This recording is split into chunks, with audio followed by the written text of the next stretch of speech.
Hi guys. Tonight we step into a world where snow crunches beneath your boots, and the horizon is nothing but a frozen sweep of plains. The Wild West, usually painted in the warm dust of summer cattle drives and golden sunsets, could also be cruel and bitterly cold. You breathe in, and your lungs sting as if the air itself is glass. The silence is heavy, broken only by the muffled groan of trees under snow. It's beautiful. Yes, but unforgiving. And here you are, alone on the frontier, facing the kind of winter that makes your fingertips ache even through your gloves. You probably won't survive this without a decent shelter. That's the plain truth. So, before you get comfortable, take a moment to like the video and subscribe, but only if you genuinely enjoy what I do here. And while you're here, share your location and the local time down below. I always love seeing where in the world you're listening from. Now, dim the lights. You picture yourself arriving in late autumn, the grass already frosted, the rivers beginning to crust over with thin sheets of ice. There is no hotel, no cabin ready with a fire flickering inside, just a canvas of wilderness. You glance at the sky and wonder if you've made a mistake. Perhaps you should have waited for spring. Yet the promise of land or fortune has pushed you westward. And here you are, boots sinking into snow. Your first thought is simple survival. A roof, four walls, something, anything to keep the wind out. Settlers like you faced this moment constantly. Thousands arrived with wagons creaking behind them, expecting to build their dream homesteads, only to find the clock ticking down toward a deadly season. Some succeeded, some froze before spring, and you stand here, replaying their fears. The air smells of pine resin, sharp and almost medicinal. If you're lucky, there are trees close by. If not, you might be staring at flat prairie with nothing but tall grass that now lies flattened under snow. What do you do? Perhaps you've read that the pioneers sometimes dug hastily into the earth, creating what they call dugouts. It's hardly glamorous, but in this instant, with your breath already frosting your scarf, glamour is the last thing on your mind. The mainstream fact is clear. The first European settlers in these regions often copied the strategies of indigenous peoples who had been enduring these climates for centuries. They learned that even in the harshest winter, shelter could be improvised from what lay at hand: earth, hides, wood, or stone. Without those lessons, survival would have been nearly impossible. Yet you hear a quirky tidbit whispered around the fire. Some desperate travelers supposedly survived by turning their overturned wagons into makeshift huts, tacking hides or quilts against the wheels. Imagine sleeping beneath a wagon bed, horses tied close for warmth, while snow drifted over the wheels. It sounds absurdly primitive, and yet it might have been the only way through a blizzard. Historians still argue whether the Wild West was truly settled faster than people could adapt to its winters, or if folk simply exaggerated the suffering to make their later triumphs seem more heroic. Did people truly walk out onto the prairie with no plan? Or did they carry the folk wisdom of generations? You can't help but wonder as you picture yourself fumbling with half-frozen fingers, stacking logs or sod before the sun dips.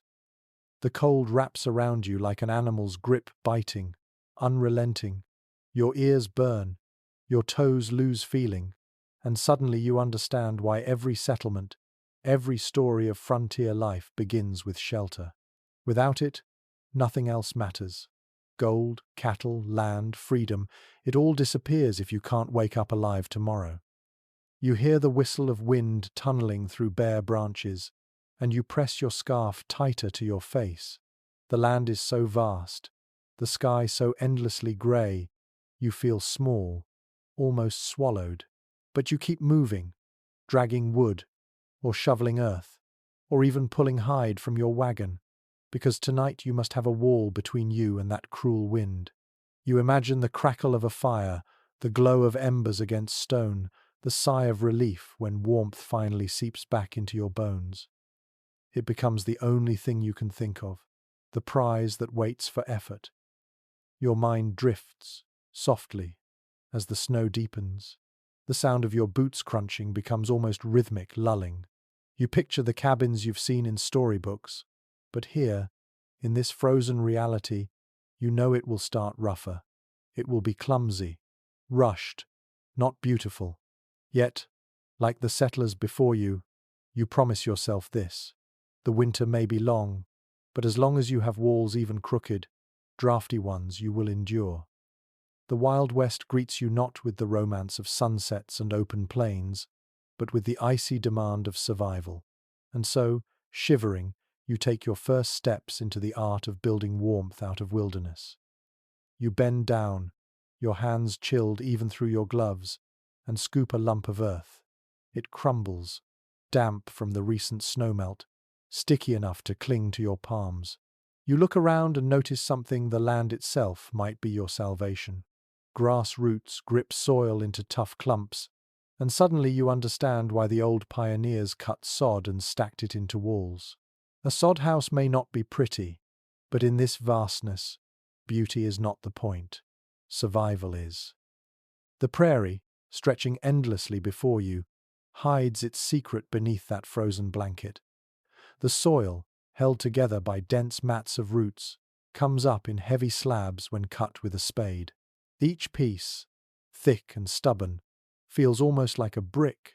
You line one next to another, imagining a wall taking shape, dark and earthen, thick enough to stand against the wind.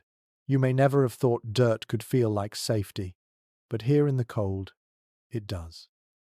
The mainstream fact is simple enough. In the Great Plains, especially where trees were scarce, settlers relied heavily on sod houses, or soddies, throughout the 19th century. Entire families spent weeks stacking cut sod into walls a foot thick, then smoothing the inside with a plaster of mud or lime. Sod was plentiful, insulating, and free. It was the very ground under their feet transformed into shelter. Yet, there's a quirky side to these earthy homes.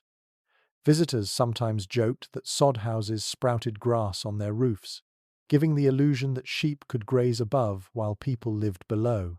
Imagine looking up from your supper table to see tufts of green waving from the ceiling. Not exactly the wallpaper you dreamed of, but practical enough. And mice loved those grassy ridges too, skittering across at night like tiny, uninvited guests. Historians still debate whether sod houses were more miserable or more miraculous. On one hand, they leaked mud in rainstorms, smelled of damp earth, and harbored insects. On the other, they were cozy against wind, fireproof compared to timber cabins, and often the only thing standing between a family and frostbite. Was life inside them a nightmare or a clever adaptation? That depends on whose diary you read. As you picture yourself stacking those sod bricks, you feel the weight of each one in your arms, damp, heavy, squishing slightly against your coat as you lift. The smell is rich, like wet hay mixed with clay, oddly comforting in its familiarity. You slam one block down next to another, pressing them tight. The wall grows inch by inch, the earthen rhythm steady, meditative. The wind whistles outside, but inside this circle of walls, the sting dulls. You begin to sense the promise of warmth.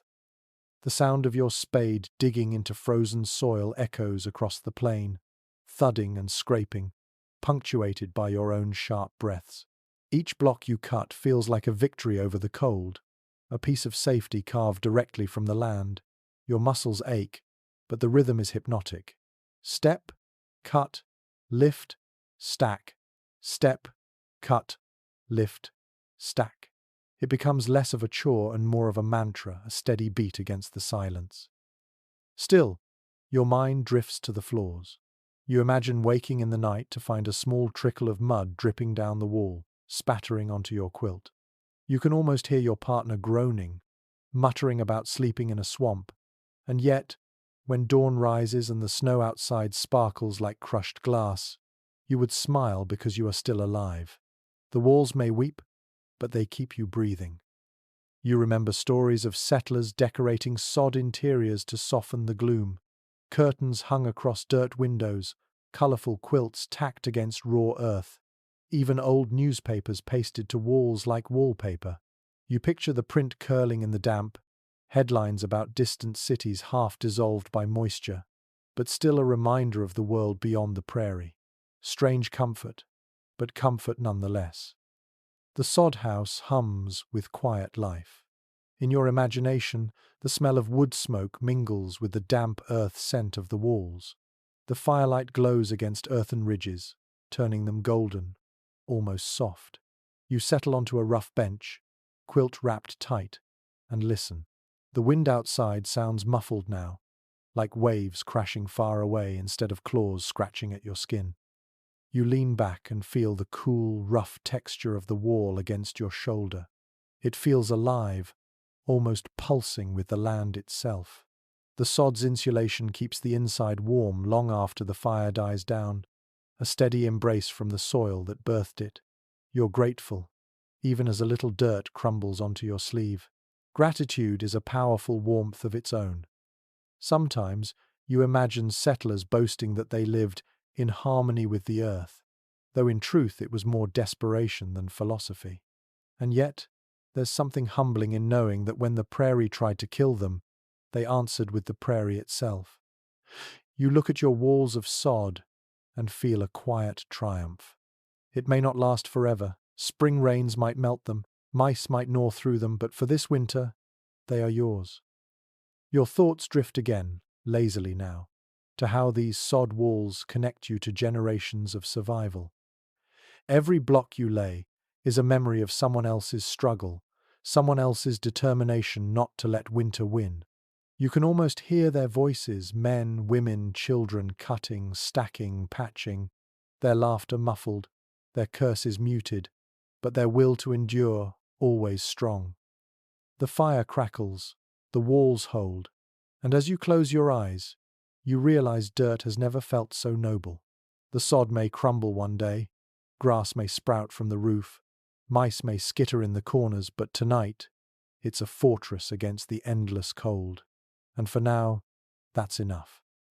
You stand at the edge of a forest, boots crunching over frosted needles, and your breath curls like smoke into the cold. Behind you stretches the open prairie with its fragile sod houses and dugouts, but here among the trees, another kind of shelter whispers to you. Logs. Solid, straight, unyielding. Timber offers more than dirt ever could. It promises strength, height, and permanence. You step closer, running your gloved hand over the rough bark of a pine, and already you picture it lying across another, interlocked into a square, a log cabin. The first settlers who stumbled into wooded regions of the West saw these towering trees not just as shade or firewood, but as walls, roofs, and entire lives waiting to be built.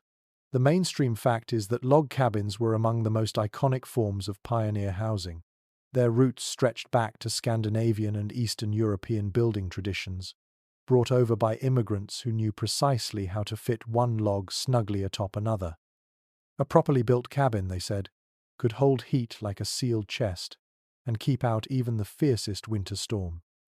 But there is a quirky tidbit that always tickles the imagination. Some cabins were supposedly built so hastily that settlers didn't even bother to peel the bark off the logs. You can picture it, walls lined with shaggy bark, insects burrowed deep within, the whole place scratching and crackling like a giant animal in the night. Guests might have laughed nervously, wondering if the house itself would crawl away on legs made of pine beetles. Still, when you're shivering in a snowstorm, bark becomes just another layer of insulation. Historians still argue whether log cabins were more efficient than sod houses in the most brutal climates. Timber kept out the wind better, yet gaps between logs' chinks needed filling with mud, clay, or moss. Without constant patching, cabins could be as drafty as sieves. Some scholars suggest many early settlers suffered frostbite, not outside, but inside their poorly chinked cabins. Others insist that once properly sealed, these cabins were warm havens, rivaling even the sturdiness of stone houses back east. You heft an axe in your mind, its blade gleaming faintly in the pale light. The air carries the sweet, sharp scent of pine. The first strike echoes a deep, resonant thud that vibrates through your arms. Chips of wood fly, each stroke a rhythm that warms you despite the chill. Thud, crack, gasp. Thud, crack, Gasp. It is backbreaking work, but also hypnotic. You feel like you are carving time itself, shaping the hours into something tangible. When the tree finally groans, shivers, and crashes to the ground, the sound rumbles through the forest, startling birds into sudden flight. You rest your forehead against the haft of the axe, sweat cooling quickly in the wind. One tree down, dozens to go. A cabin isn't just a shelter, it is a forest transformed into home. You drag the log, boots slipping on icy ground, and imagine stacking it atop another. The corners notch neatly, one crossing the other like fingers clasped in prayer. You press mud into the seams, stuffing moss into the cracks, feeling the cold seep away. The wall grows higher, enclosing you in a cocoon of wood. Already you hear the future crackle of fire bouncing from the surfaces, the scent of pine mingling with smoke, the low groan of wood adjusting as it settles into place. Inside such a cabin, the atmosphere is close, intimate. The wooden walls smell faintly of resin and damp earth, and when the fire burns, the scent deepens into something sweet, almost syrupy. Your hand trails along the grain of the log, smooth in some places, jagged in others. Each imperfection is a fingerprint of the forest, now sheltering you. But cabins were not without their troubles. Imagine lying in bed and hearing tiny scratches inside the log's mice, finding their way through cracks, insects waking from their wooden burrows. Some diaries mention settlers waking to find frost on the inside walls, sparkling faintly in the firelight. You shiver, pulling the quilt tighter, marveling that even solid wood sometimes failed against the vast cold. Still, the log cabin represented something deeper than shelter. It was a claim, a stake in the wilderness, proof that you weren't just passing through, that you belonged. Neighbors might come help raise the walls, their laughter echoing in the trees as logs were hoisted and dropped into place. Each thud of wood was a promise. We will survive here.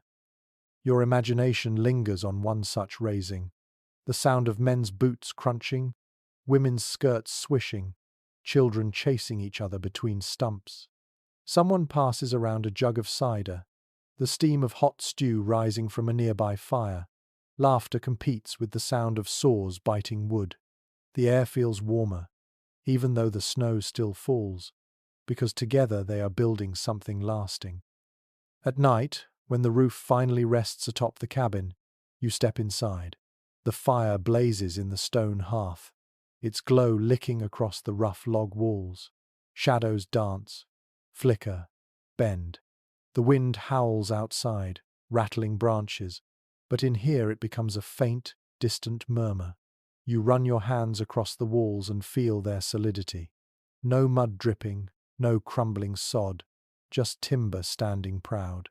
You lie down on a rough straw mattress, quilt tucked tight, and listen to the fire crackle. Your body relaxes in a way it hasn't since stepping onto this frozen land. Even as you drift towards sleep, a thought lingers. This cabin, like the sod house, is not perfect. It creaks, it leaks smoke, it needs constant repair. But here in the Wild West, perfection isn't the goal. Survival is. And with each notch of wood, each crack stuffed with moss, you edge closer to spring. Your eyelids grow heavy. The fire sighs low, embers glowing faintly. Beyond the walls, wolves may howl, winds may lash, snow may pile against the door.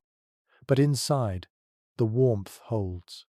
You are wrapped not just in quilts, but in the strength of trees, in the patience of hands, in the stubborn will of those who refuse to let winter win. And as you drift off, you smile, because the cabin is more than shelter, it is defiance carved in wood. The forest slowly thins, and once more you find yourself on the edge of open land. Out here, trees are fewer, but settlers do not simply give up when timber runs short. You glance at your wagon, canvas stretched across bent ribs of wood, the fabric already stiff from frost. For many, this flimsy sheet was the very first roof they had in the wilderness. A tent against a western winter feels laughable, yet thousands began this way. What's generally accepted from diaries and letters is that canvas shelters were the earliest step before permanent cabins. Families traveled with little more than wagons and cloth, so they stretched what they had. At first, it was a temporary measure set up for a few nights, a week at most. But in the face of an early storm, those canvas walls often became a lifeline, giving pioneers precious time before sturdier construction could rise. And there's a curious account that drifts through memory. Travelers sometimes lined the inside of their tents with newspaper pages, pasting them up with flour paste to block the wind. Imagine falling asleep with headlines staring down at you, the ink smudging in the damp. The paper didn't just block drafts, it reminded families that a wider world still existed, buzzing with news they had left far behind.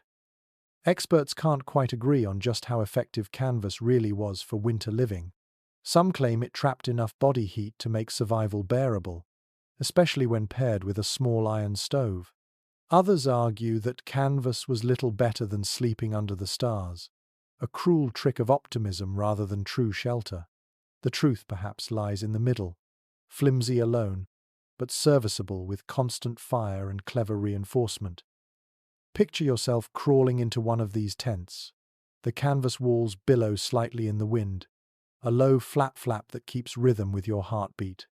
The smell is sharp, tarred fabric mixed with the smoke of a struggling fire. You brush your hand along the fabric and feel the rough weave, stiff and unyielding against your fingers. Light seeps through in pale, ghostly streaks. It is both claustrophobic and fragile, a reminder of just how thin the line between survival and exposure can be. Your breath fogs the air inside, rising in faint wisps that catch the firelight. The little stove in the corner crackles, glowing faintly red, its thin chimney pipe poking through the tent's crown. Every few minutes you rise, feed it another stick of wood, then settle again under your quilt. Sleep never comes easily, the cold presses too close, too insistent, but still, the canvas holds. You imagine yourself outside in the wind, canvas creaking, snow hissing as it strikes taut cloth. The air smells of pine smoke carried on the gale. Inside, the faintest warmth lingers, enough to keep fingers from going numb. You whisper thanks for even this thin barrier, because without it, you would be just another body stiffening under the stars. Over time, settlers realized these tents could evolve. Timber was scavenged, rough poles set as frames, planks leaned against the sides. The canvas became a skin stretched tight over a skeleton of wood. Each layer added a little more defense, until one day the cloth was replaced entirely by boards. A shack, then a cabin, grew slowly where once only a flapping tent stood. The process itself felt like breathing life into the wilderness. Each nail hammered, each board set against the wind, each patch of mud plastered against gaps, turned the fragile into the formidable. Families would sometimes leave the canvas hanging inside the finished cabin as an inner lining, a reminder of the tent that carried them through their first bitter nights. Imagine sitting at a wooden table, running your fingers across the wall, and still feeling the old fabric hidden beneath. There's an almost musical rhythm in your memory of that transformation. The pounding of hammers, the squeak of leather harness as oxen dragged logs, the sigh of canvas settling over wood. At night, you hear coyotes yipping beyond the firelight, but you pull the canvas flap closed, and inside, it feels like another world. A fragile one, yes, but yours. The human senses cling to details in such fragile dwellings. The glow of embers painting shadows across fabric. The faint, sweet smell of dried grass stuffed between ground and tent to block drafts. The constant hiss of wind outside, muffled only slightly by stretched cloth. And the sound of your own breath, steady, stubborn, proof that you are still here. There's something humbling in knowing that generations passed their first winters in nothing more than canvas, patched and reinforced as best as they could. It wasn't grand. It wasn't permanent. But it was enough to get them to the next season.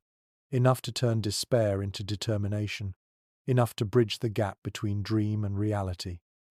When you picture yourself now, seated inside one of those makeshift shelters, you feel both vulnerable and defiant. Vulnerable, because you know how thin the barrier truly is. Defiant, because even so, it stands. The cold has not yet claimed you, and as long as the canvas quivers above your head and the fire flickers at your feet, you know you've beaten back the night. Your eyes grow heavy, lulled by the constant rustle of cloth and the faint warmth of flame. Outside, snow falls steady, blanketing the world in silence. Inside, your heart slows, your body loosens.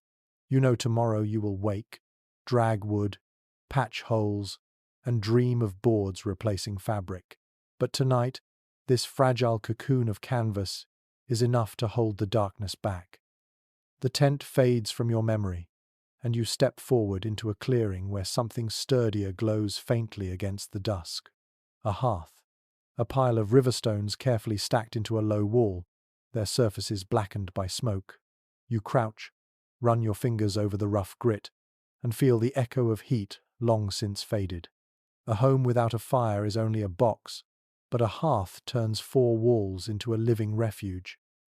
Most records agree that on the western frontier, a fireplace was often the very first thing built. Before windows, before floors, even before a proper roof, families stacked stones into a hearth and chimney. With it came not only warmth, but a place to cook, to gather, and to imagine that the wilderness could become home. Without fire contained, settlers might as well have been camping in the snow. An odd little detail sometimes emerges in travelers' letters. People occasionally used stones pulled directly from creek beds, unaware that when heated too quickly, the trapped moisture inside could make them explode. Picture sitting peacefully by the fire, only for a river rock to burst with a sharp crack, scattering embers across the floor. Some pioneers joked nervously about rock grenades, but the risk didn't stop them from hauling buckets of smooth stone up from the river. It was simply too convenient. There is still disagreement among researchers about how efficient those first chimneys truly were. Some argue they funneled smoke well, keeping the air inside surprisingly clear. Others note that many were little more than crude clay flues, collapsing in storms or belching smoke until everyone's eyes watered. Was the frontier hearth a marvel of folk engineering, or just a smoky compromise? The debate lingers. You kneel closer in imagination, feeding dry twigs into the mouth of the fireplace. The air inside is frigid until the first spark catches. Then, slowly, a faint crackle begins.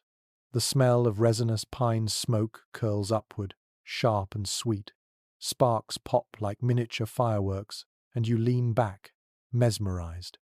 Soon, larger logs hiss as they burn, filling the cabin with warmth that seeps into your chilled bones. The sensory world of a frontier hearth was intoxicating. The glow of firelight painted golden ripples across log walls. Shadows swayed and bowed with every flicker, turning rough rooms into places of drama. The crackle was steady, hypnotic, like a lullaby sung in wood and flame. The heat pressed forward, soft at first, then heavy, until frost on the inside walls melted into thin rivulets. And then there was the taste. Pots dangled from iron hooks, hissing as stews bubbled within. Bread baked in cast-iron Dutch ovens, filling the air with warmth more comforting than quilts.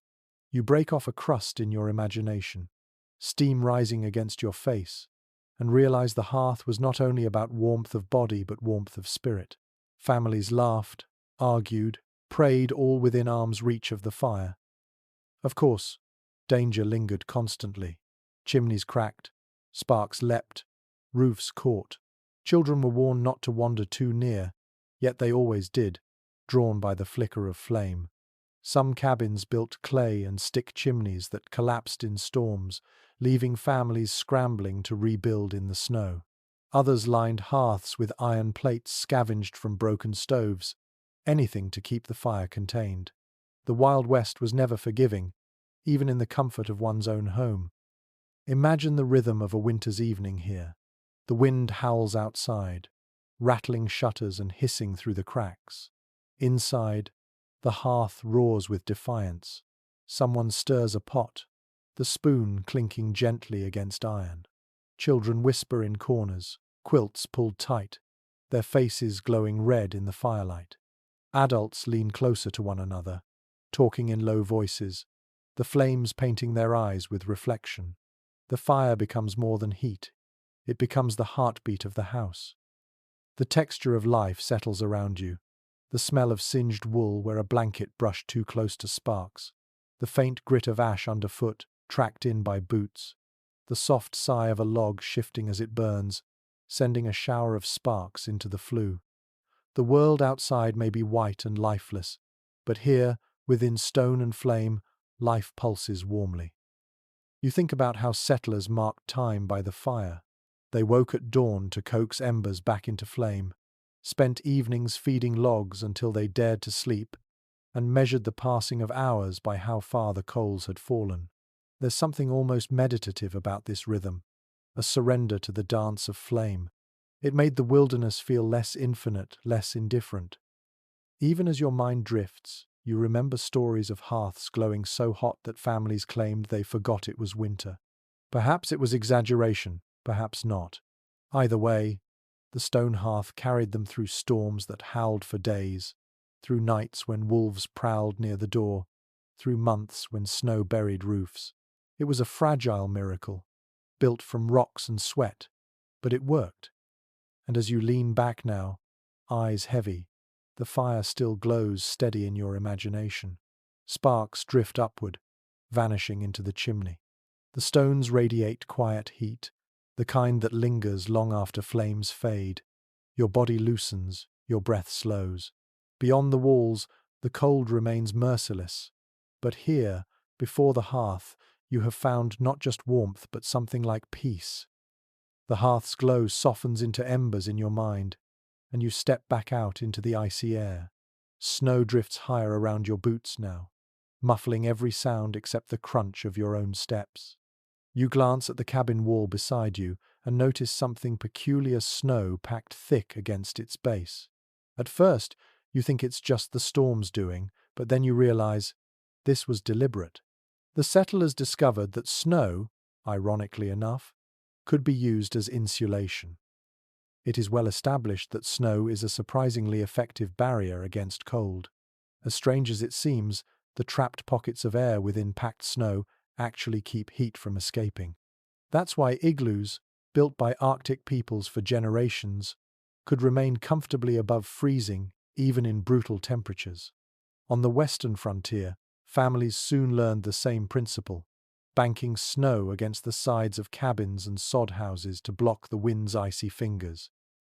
One curious story told in homesteaders' letters recalls children being given the chore of snow chinking. While adults mended walls with clay or moss, the youngsters shoveled snow right up against gaps. They turned it into a game, piling it as high as they could, until cabins looked half swallowed by drifts. The work kept them warm through movement, and the result made the inside far cozier. Scholars remain divided over just how widespread this practice was. Some argue that snowbanking was used regularly, particularly in timber-poor regions where sod houses leaked badly. Others suggest it was more an act of desperation in unusually harsh winters. There is no unanimous answer, only scattered anecdotes, diary lines, and the occasional sketch showing walls half buried in whiteness. Imagine yourself stepping outside into a storm, shovel in hand, and deliberately piling snow against your own home. The wind whips your face raw, snowflakes sting your eyes, but each shovelful pressed against the wall feels like a defense. The sound is muffled, a dull, hollow thud of shovel meeting drift, followed by the gentle sigh of powder settling. Your fingers ache, but you keep working, because you know that this wall of snow will hold the warmth inside where you need it most. When you return indoors, the difference is immediate. The wind no longer whistles through cracks quite as sharply. The air feels heavier, more stable. It is still cold, but less biting, less cruel. You brush snowflakes from your shoulders, stomp the drifts off your boots, and settle by the fire, grateful for the strange protection given by the very element you feared. The sensory details deepen. You can smell the faint dampness where snow presses against wood, the musty scent of earth mingling with icy freshness. You touch the wall inside, expecting cold, but it feels almost neutral. The snow outside insulating more than freezing. You hear silence, thick and padded, as if the whole world has been wrapped in wool. Even the storm's howl sounds distant now, muted by your own handmade fortress of white. Of course, risks came with this method. Too much snow piled on a roof could collapse it. Packed too tightly against poorly built walls, moisture might seep in and rot wood come spring. Families balanced on a thin line between protection and disaster. And yet, when temperatures plunged, they often had no choice. Survival meant improvisation, even if the cure carried its own risks. In your mind's eye, you picture children laughing as they shovel, unaware of the danger. Their cheeks glow red, their breaths puff like little chimneys, and their giggles echo strangely in the muffled air. For them, it is play. For the parents watching from the doorway, it is insurance against death. The contrast lingers with you, snowball fights blending into life or death engineering. Sometimes, neighbors would even compete, boasting about who could bury their home deeper in drifts. A visitor might stumble into a settlement and see nothing but a line of rooftops poking above white hills, smoke rising in lazy curls. Inside those snow-wrapped homes, families sat snug, their windows frosted into lace patterns, their breath invisible in the thicker warmth. The quiet in such moments must have been profound. No creak of trees, no call of birds, no distant river, only the crackle of the hearth and the occasional drip where melting snow seeped through. The cold world outside was silenced, transformed into insulation, and inside, life continued in a cocoon of strange comfort. You lean back and close your eyes. The memory of snow pressing close feels heavy but secure, like an embrace from the land itself. It is not hostile in this moment. It is helpful, protective, paradoxically gentle. You hear nothing but your own breath, steady and slow, and the faint heartbeat of a fire that never seems to go out. Tomorrow, perhaps, the snow will shift, the wind will rise, the walls will groan. But tonight, you let yourself trust in the white barrier you've built. You sigh, sinking deeper into quilts, and let the muffled silence cradle you towards sleep. The muffled silence of snow gives way to another memory, the smell of leather and musk, the feel of thick fur beneath your hand.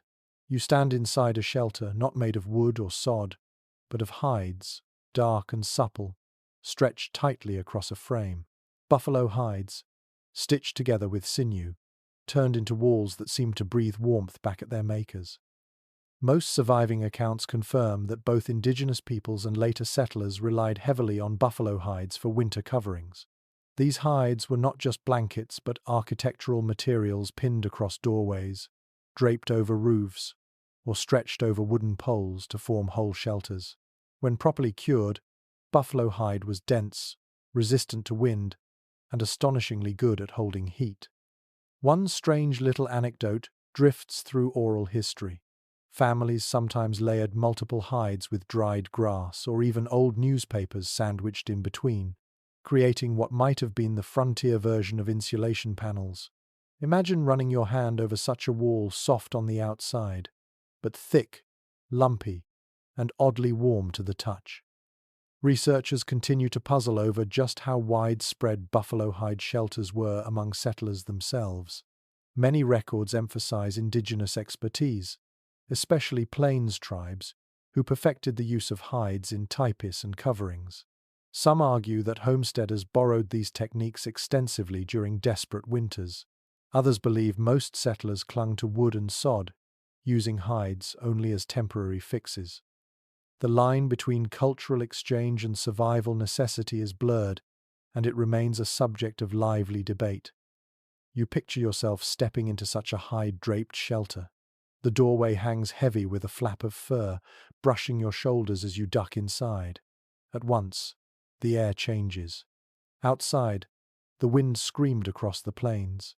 Inside, it is hushed, warmer, and perfumed faintly with smoke and the lingering animal scent of leather. You kneel down and touch the wall. The surface is cool but pliable, and it seems to trap the fire's heat, sending it back into the room in gentle waves. The fire burns low in the center, its glow reflecting against the hides, making them shine with an oily sheen. Shadows ripple across the curved walls, soft and undulating, like the inside of a living creature. The crackle of flame feels closer here, more intimate, amplified by the enclosed space. Each sound echoes faintly, a reminder that this shelter is less rigid than logs or stone, more like a skin stretched across the bones of earth. You breathe deeply. The air tastes of smoke and fur, a mixture that clings to your throat but comforts you all the same. The quilts spread on the floor feel softer, warmer, heavier than before. You realize that every part of the buffalo has gone to use the hides as walls, the bones as tools, the sinew as thread. Nothing is wasted. It is a kind of respect for survival, a truth that settlers slowly learned from tribes who had long understood this land. Yet there are inconveniences too. Rain could soak into hides, making them sag. Freezing temperatures stiffened them like boards, difficult to move. And when the wind rose high, the walls rippled, groaned, even threatened to tear. Imagine lying awake at night, listening to the fabric strain and snap, half believing the shelter itself might fly away. Still, compared to the cutting wind outside, the uncertainty of hides was worth the gamble. The daily life inside these hide-covered spaces was rich in sensory detail. Children played near the fire, their laughter echoing softly. Women stitched and mended the seams with careful fingers, their needles glinting in firelight. Men hung meat strips from poles above, letting smoke cure them. The scent of cooking mingled with the constant leather musk, wrapping the air in layers of survival. Sometimes, a gust outside made the walls tremble, and ashes scattered from the fire. You imagine pulling a hide tighter across the door, weighing it with stones, and settling back down with a sigh. It is not a palace. It leaks, it sways, it smells, but it holds the cold at bay, and that is enough to feel grateful.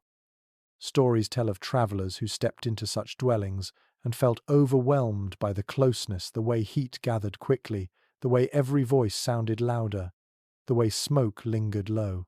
Some complained, some praised it, but all admitted the same thing. Stepping back into the wind afterward felt like being slapped by knives. The hide house, for all its flaws, was a sanctuary. As you sit now in imagination, wrapped in a quilt, the fire glowing, the hides shifting gently like breathing lungs, you feel lulled into stillness. The walls seem alive, protective, almost maternal in their embrace. Beyond them, wolves may howl, snow may drift, winds may lash. Inside, you are cocooned in the gifts of the great animal that once roamed these plains in thundering herds. You close your eyes and think about that, how survival on the frontier was not just about ingenuity, but about borrowing from the land and from those who had lived with it for centuries. The hides remind you that nothing here was wasted, and everything carried the weight of life given for life preserved. Your body loosens, the fire pops softly, the hide walls sigh with the wind's pressure, and in that half-dreaming moment you understand why settlers, for all their hardship, sometimes spoke of winter nights as almost tender, when the world shrank to a circle of warmth, fur, and flame, and the wilderness pressed close, but did not conquer. The faint animal scent of hides lingers in your imagination as you step onward, into a valley where the land itself offers a different gift. The soil here is red and thick, sticky when damp, almost like clay between your fingers. You kneel, scoop up a handful, and feel its weight dense, malleable, and waiting to be shaped. Adobe. Out on the far edges of the West, settlers learned to mold the very earth into bricks, crafting homes that trapped the day's warmth and released it slowly through the bitter nights. What's generally accepted from archaeological surveys is that adobe had been used for centuries before Europeans ever came westward. Pueblo peoples built multi-story complexes of clay and straw long before pioneers stumbled into the deserts. When settlers found themselves in those same climates, hot by day, Freezing by night, they adapted the technique, molding bricks from clay mixed with straw, then drying them in the sunday. These bricks, stacked and plastered, made walls that could outlast timber and resist flames, all while keeping interiors astonishingly temperate. Strangely enough, there are accounts of people adding unusual ingredients to their adobe mix, everything from animal hair to ground cactus pulp, even horse manure. Each addition gave the bricks a slightly different strength or flexibility. Imagine yourself stirring a pit of mud with straw and cactus pads, laughing nervously at the mess, but knowing it will soon become a wall thick enough to withstand a blizzard. There remains scholarly disagreement about just how far adobe spread outside the Southwest. Some evidence suggests it became fairly common in parts of Texas and New Mexico, while others argue that its use remained regional, tied closely to indigenous influence. The written record is patchy, leaving us to wonder, did settlers embrace adobe widely or only when no other option stood? You picture the process now, step by step. First, clay and straw are stomped together in shallow pits, your boots squelching as you grind fibers into mud. The smell is earthy, sharp with wet straw, and oddly sweet in the warmth of the Sunday. Then, wooden molds are set down, rectangles pressed into the mix, each one filled and smoothed. Hours later, the bricks are lifted carefully to dry in rows, sun-baked into firmness. You can hear the faint crackle as they shrink, the whisper of straw fibers holding them together. When stacked into walls, the adobe feels cool to your fingertips. The texture is sandy, a little rough, almost chalky. Inside such a home, the air is still, heavy with the faint scent of clay. At night, when frost settles outside, the walls seem to breathe out the day's stored heat, warming the small room slowly, steadily. You curl up in a corner, quilt around your shoulders, and marvel that earth itself has become a kind of thermal blanket. Yet adobe brought challenges too. Heavy rains could erode walls if they weren't carefully plastered. Settlers often smeared them with more mud or lime wash to keep the water out, but storms always threatened collapse. Imagine lying awake while thunder rolls and rain hammers the roof, praying the walls will not melt into sludge around you. A comfort and a curse, all at once. Daily life within adobe houses was rich in sensory rhythm. The soft light filtered in through tiny windows, bouncing golden off the clay walls. The floor beneath your feet felt cool, even in summer. The air smelled faintly of earth and smoke, blending into something grounding, something steady. You could run your hand along the wall and feel the grooves where straw peeked through, a reminder that these were not factory bricks but handmade, imprinted with the sweat of survival. Families found creative ways to decorate these earthen interiors. Some whitewashed walls until they gleamed, bright against the firelight. Others painted them with simple colors, red or blue, turning the clay canvas into art. And many simply embraced the plainness, seeing beauty in the honest texture of soil shaped into a home. Neighbors might gather inside one adobe dwelling on a stormy night, huddled around the hearth. The thick walls muted the wind so thoroughly that conversation felt private, cocooned. The sound of rain outside became a distant patter, while inside voices rose soft and warm. You picture children chasing one another in circles, their laughter bouncing faintly in the clay chamber. The walls, unyielding, trapped every sound, turning the house itself into an echo chamber of life. There is a comfort here that differs from wood or hides. Wood creaks and shifts, hides ripple and flap, but adobe is solid, silent. You lean against it and feel unmoving strength, as if the earth itself has wrapped you in its arms. That steadiness calms you, makes your shoulders drop, your breath deepen. It's as if the land has decided, for once, not to fight you, but to hold you steady through the long winter night. Of course, adobe could also feel claustrophobic. With no tall windows and thick walls, light was scarce. Smoke from poorly vented fires might linger, stinging your eyes. In deep winter, you might find yourself longing for a creak of wood, the sight of snow, anything but endless brown walls. Yet still, When dawn rose and you opened the door to find snow piled high, you thanked those walls for keeping you warm. The adobe home stands as both a borrowed wisdom and an adaptation, a dialogue between old traditions and new settlers. As you sit inside one now in your imagination, the fire glowing faintly against clay, you feel yourself becoming part of that dialogue. Your breath warms the room, your footsteps echo softly. Your presence itself adds another layer to walls that have endured for centuries. Your eyes grow heavy again. The clay radiates a slow warmth, the kind that seeps into your bones and stays. You lie back, cheek against the cool plaster, quilt pulled tight, and listen. Outside, the night rages cold. Inside, the earth holds you gently. You drift, comforted by the paradox. That soil, fragile underfoot, could be reshaped into strength enough to guard your dreams. You leave behind the sun-baked adobe walls in your mind's eye and wander northward into a harsher landscape. Here, the prairie rises into hills, and the wind howls over them like a wolf. Trees are scarce, stones are few, and snow sweeps freely across the land. In such places, settlers discovered another way to survive. They dug into the very hillsides, carving homes straight from the earth. These were dugouts, half burrow, half house, the most primitive of shelters and yet sometimes the most enduring. Most written accounts from pioneers agree that dugouts were common where timber was absent, particularly across the Great Plains. Families drove their wagons into a bank or hillside, cut into the slope with shovels, and fashioned a front wall from sod or wood. Roofs were made from whatever lay at hand: brush, poles, sod, even wagon boards. It wasn't glamorous, but the earth provided thick insulation. In winter, dugouts often stayed warmer than the flimsy cabins above ground.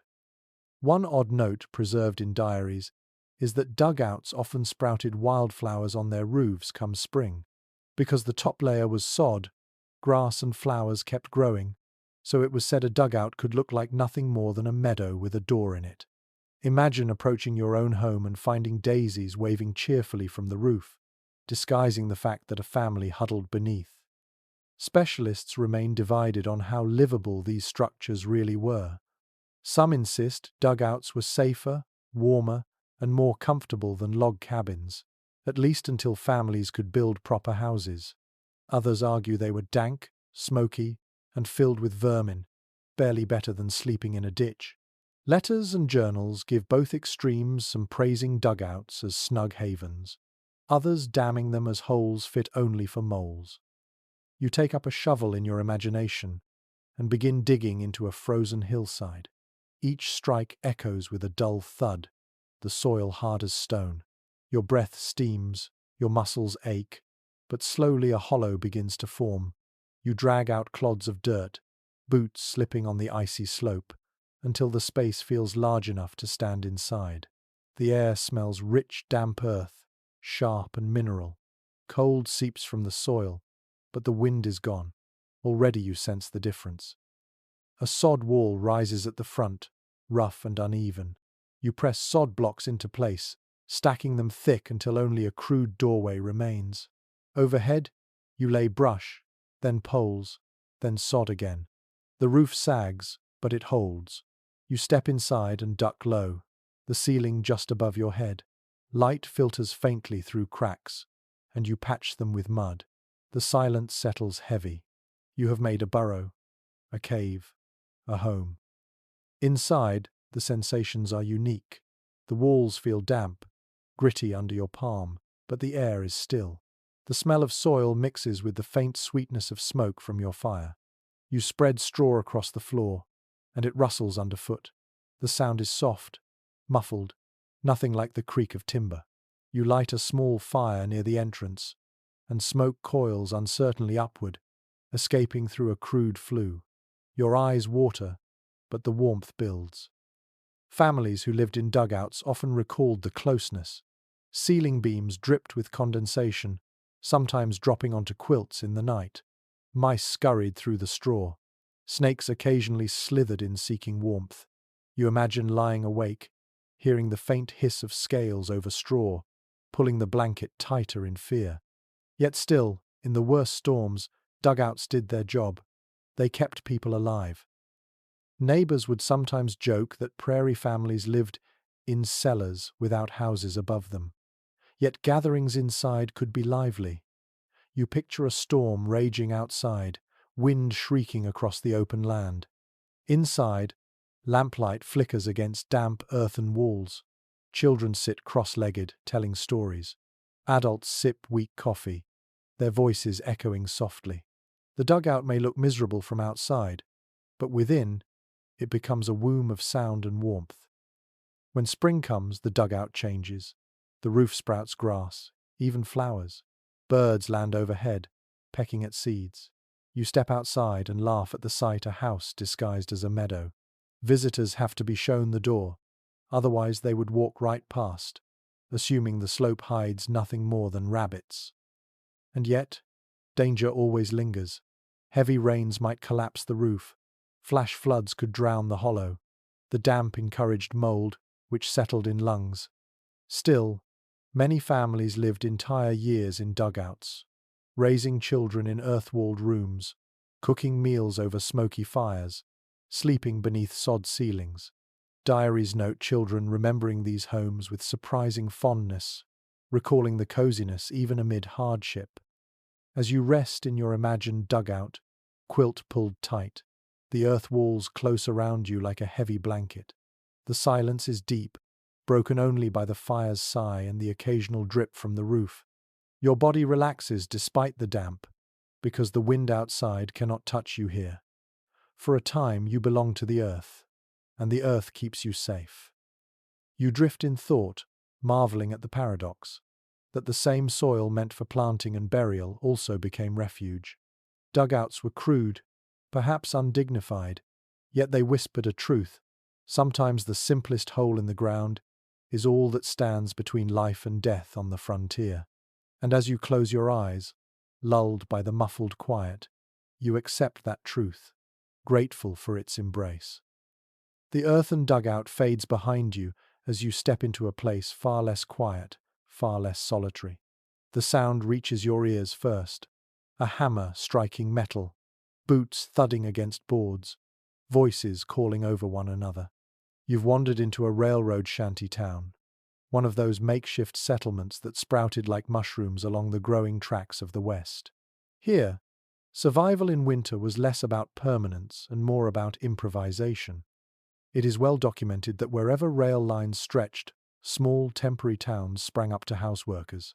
They were thrown together quickly, often with scrap lumber from supply depots, sheets of tar paper, and salvaged canvas. No one expected them to last, yet men and their families huddled within them through brutal winters. The roofs sagged, the walls rattled, but they were shelters of necessity, erected in days rather than weeks. A peculiar detail that appears in workers' accounts is the use of railroad materials themselves as building supplies. Discarded ties became beams, while bent rails were sometimes hammered into door frames or even used as makeshift anchors for walls. Imagine sleeping in a shack where your bed leaned against an iron rail once destined for the main line. It was both absurd and resourceful, proof that nothing went to waste when survival was at stake. There is continuing disagreement among social historians about whether these shanty towns provided a sense of community or only misery. Some describe them as lively, filled with camaraderie, singing, and shared meals despite hardship. Others paint them as bleak, cold, and disease-ridden, barely better than tents strung along the tracks. Perhaps both are true, depending on the town, the winter, and the resilience of those who lived there. You step into one of these rough shacks now in your mind.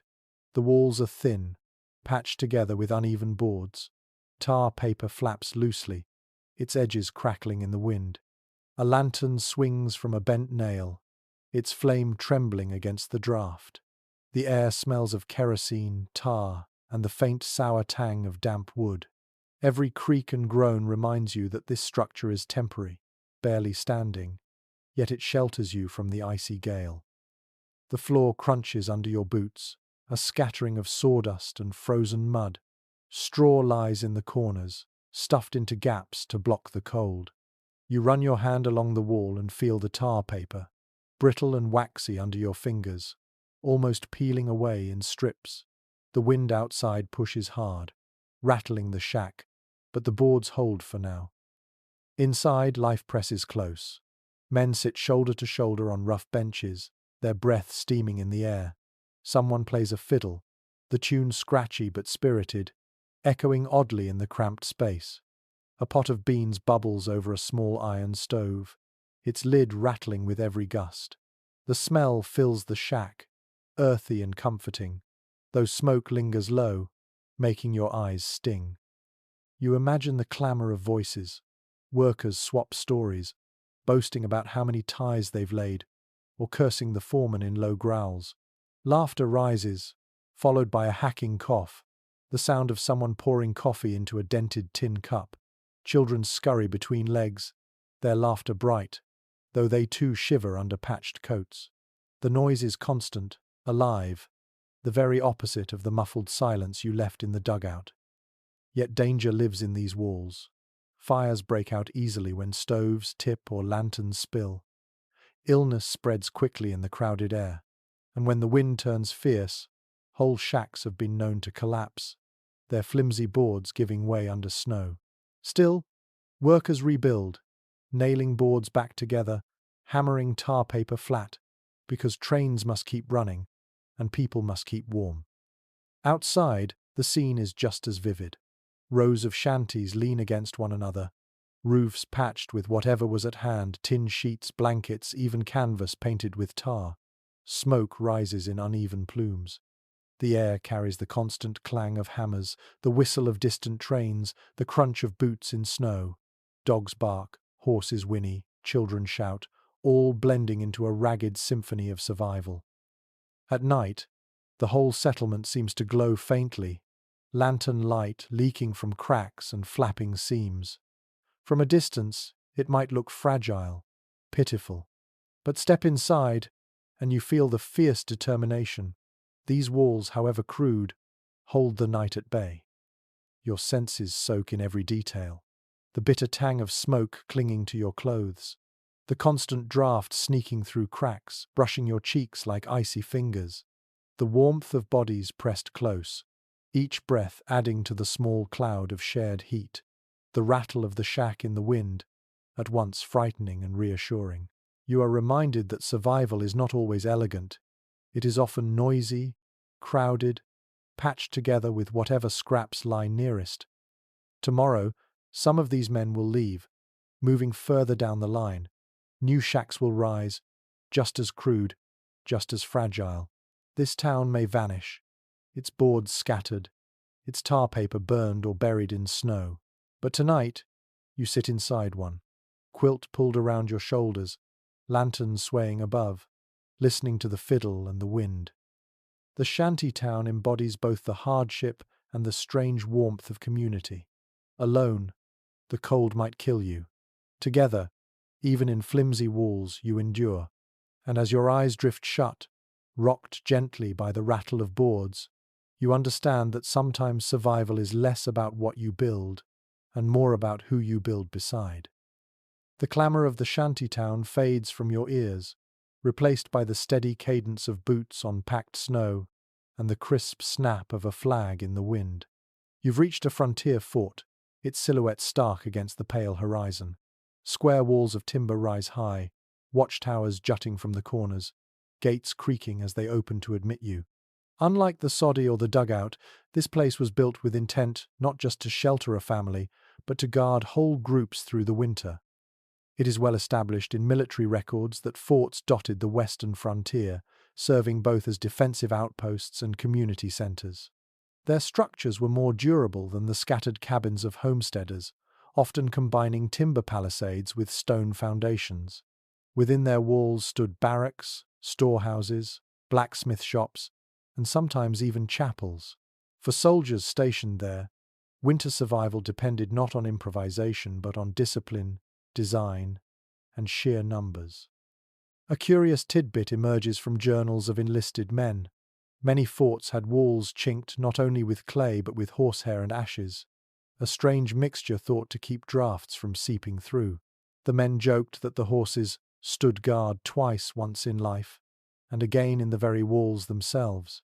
Imagine pressing your hand against a timber log, knowing strands of mane and tail were woven into the mud sealing its cracks. Scholars still discuss whether these forts offered real comfort compared to civilian cabins. On one hand, soldiers had routine rations, regulated firewood supplies, and communal stoves. On the other, barracks were crowded, air was often thick with smoke, and disease spread quickly in the close quarters. Was the fort a fortress of security, or merely a wooden prison against the cold? The debate continues among historians, each diary giving its own perspective. Step inside the barracks in your imagination.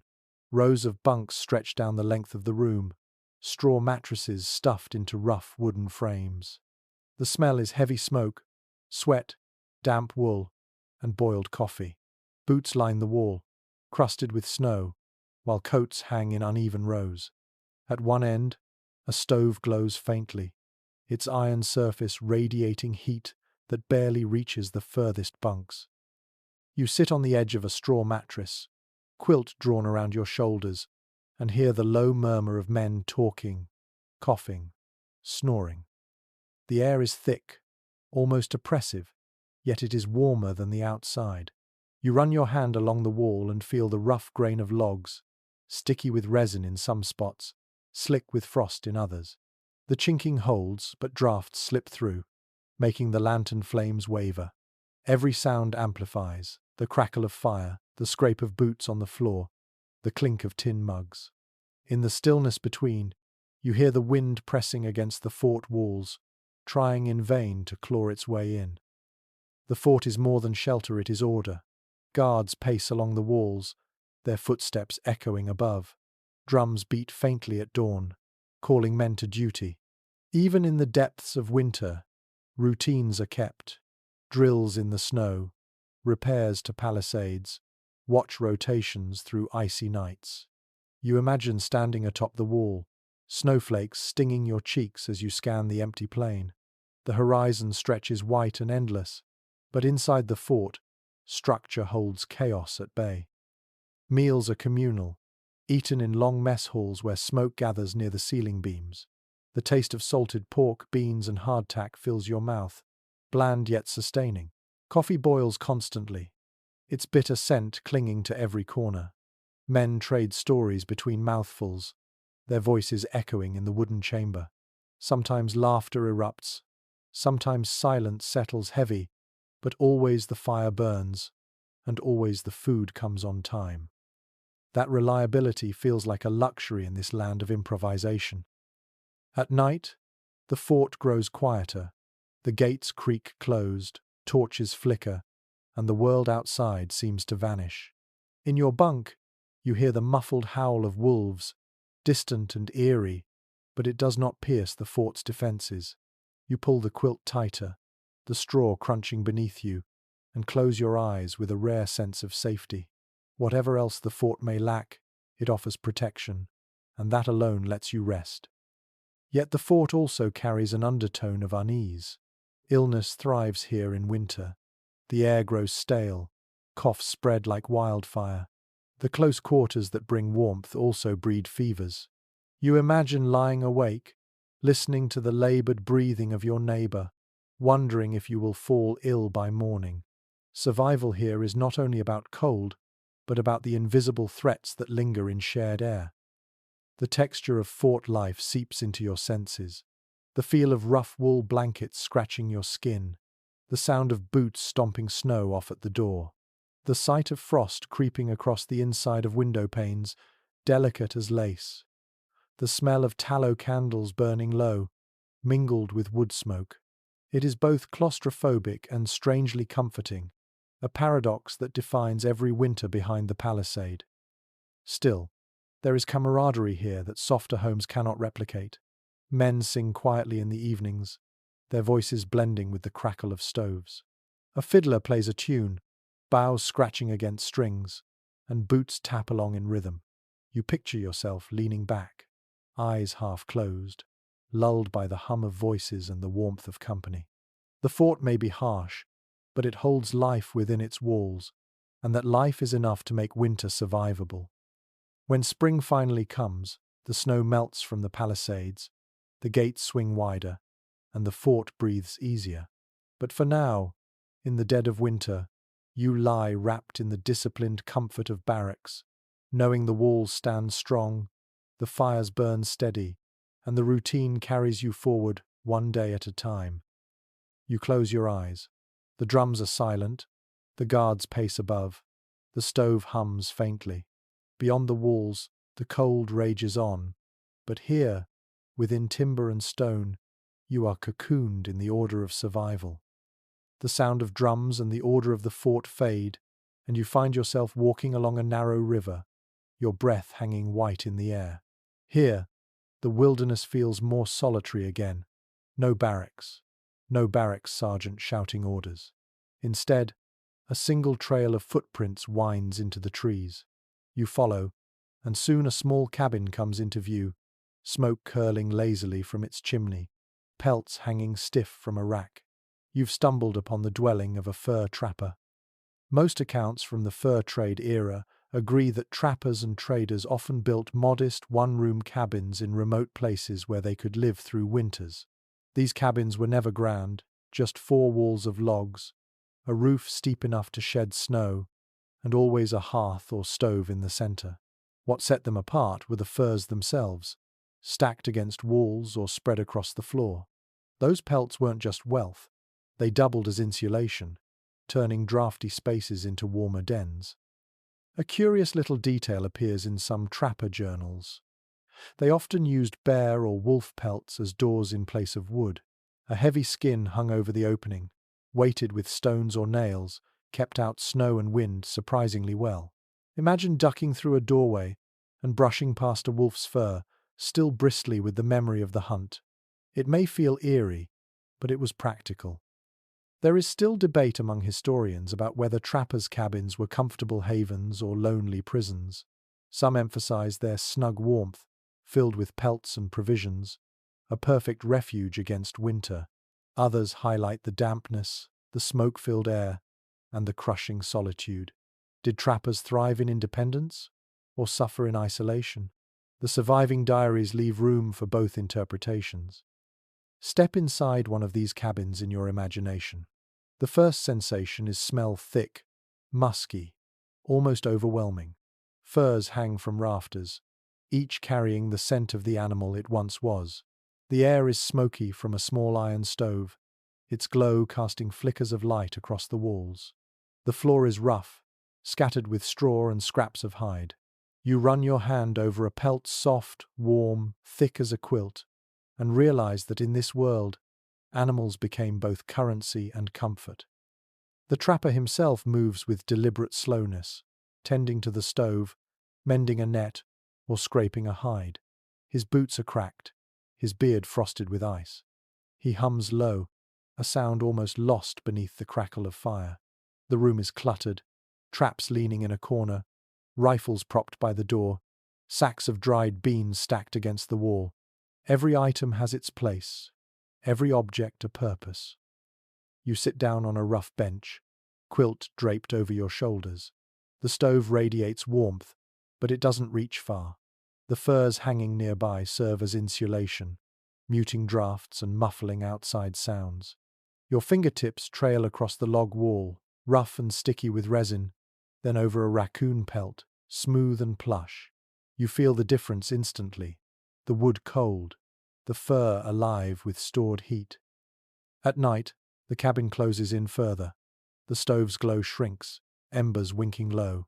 Shadows thicken, stretching long and strange across the fur-lined walls. Outside, the howl of wolves rises, eerie and close. Inside, you hear only the steady breathing of the trapper as he sleeps on a pile of hides, wrapped in blankets that smell of leather and musk. The silence is heavy, broken only by the occasional snap of a log in the stove. Daily life here was simple, repetitive, yet demanding.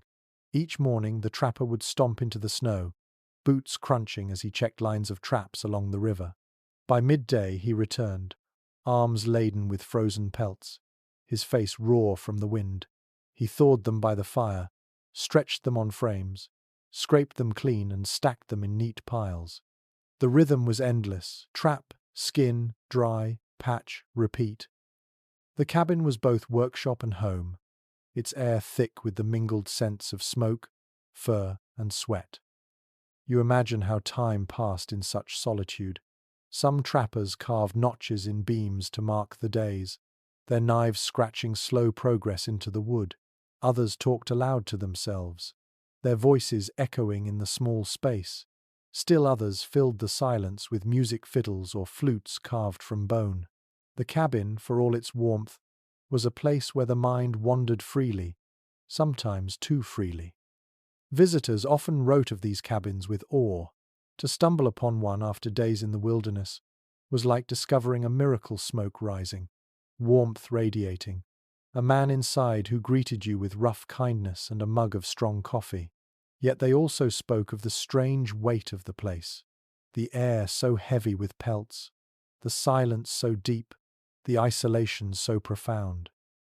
You settle deeper into the bench, feeling the quiet press against you. The firelight glows softly, illuminating the curve of antlers mounted on the wall, the glint of steel traps stacked neatly. The sense of safety is mixed with unease. This is not a homestead with laughter, not a fort with drums, but a solitary refuge where one man fights winter alone. The sensory details wrap around you: the crack of ice melting in a pot on the stove, the rough touch of fur under your palm, the smoky tang in the back of your throat, the faint draft sneaking in around the door flap of hide. Each small discomfort makes the warmth more precious, each flicker of light more sacred. As you close your eyes, you imagine the life of the trapper: days spent in snow, nights in smoke, years measured by pelts hung and sold. The cabin is both haven and cage, but without it, winter would devour him. And in this moment, nestled among furs, quilt drawn tight, you too feel the strange comfort of a world reduced to its simplest form: fire, hide, and the will to endure. The trapper's lonely cabin fades from your thoughts as you step into another kind of dwelling, one where the air inside feels alive with smoke that doesn't always know where to go. You've entered a place where the heart of survival lies in one small but stubborn invention: the chimney. A cabin without one is just a smoky box. With one, it becomes a real home. But on the frontier, chimneys were anything but perfect. Contemporary records make it clear that every pioneer family wrestled with this problem. To have warmth, you needed fire. To have fire, you needed a way to let smoke escape without letting the heat go with it. Some families built chimneys of stone, others of clay and sticks plastered together, and some made crude flues from mud and sod. None of them worked flawlessly. The difference between a snug evening and a house filled with choking smoke often came down to how clever or lucky the builder was. One odd note that drifts from homesteaders' memoirs is that some settlers stuffed bottles or jars into their chimney walls. When heated, the glass would supposedly absorb and radiate warmth back into the room. It was a strange experiment, not always successful, but you can imagine the glow of firelight catching in those glassy orbs, turning a drafty chimney into a kind of primitive lantern. Experts remain divided about whether early chimneys helped more than they hurt. Some accounts praise them as life-saving inventions that drew smoke efficiently upward, keeping rooms clear and breathable. Others argue that many simply belched soot back inside, leaving families coughing, their walls blackened, their quilts permeated with the stench of ash. Even now, historians can't quite agree. Were these chimneys triumphs of frontier ingenuity or half-baked compromises? Picture yourself kneeling before a hearth, watching smoke curl upward. At first it rises steadily, disappearing into the chimney. Relief washes over you: you can breathe, your eyes don't sting, the air feels clean. But then a gust of wind rattles the walls, and suddenly the smoke billows back down, filling the room in a choking grey haze. You cough, wave your hand, tears streaking your cheeks, and scramble to adjust the damper. Life inside depends not just on fire but on mastering this delicate balance. The sensory world is rich and intense. The walls smell of soot, sticky to the touch. The air tastes bitter, ash clinging to your tongue. Your ears catch the hollow roar of wind through the chimney, like a distant howl echoing in the flue. And always the fire crackles, stubbornly, almost mockingly, reminding you that warmth comes at a cost. Families tried endless tricks. Some built chimneys wide enough to stand inside, thinking the sheer size would tame the smoke. Others narrowed them until flames sputtered, nearly suffocated. A few plastered them with mud every season, knowing that cracks meant sparks, and sparks meant disaster. And always there was the constant chore of sweeping soot, climbing precariously onto icy roofs with brushes or branches to keep flues clear. You can imagine the frustration. Picture yourself waking in the night to find smoke pooling thick above your head, eyes burning, lungs aching. You scramble to open a shutter, icy wind blasting in as the smoke escapes. The cold seeps in with it, undoing hours of careful fire tending. You lie back down, quilt pulled to your chin, muttering that tomorrow you'll patch the flue again, but tomorrow will bring the same struggle. And yet, when the chimney worked, the difference was miraculous. The room glowed warmly, the air felt breathable, and for once you could sit by the fire without coughing. Meals cooked evenly, light shone bright, and conversation lingered longer into the night. The chimney became not just an escape for smoke, but a symbol of progress, proof that your home was more than a hut, it was civilized, even in the wilderness.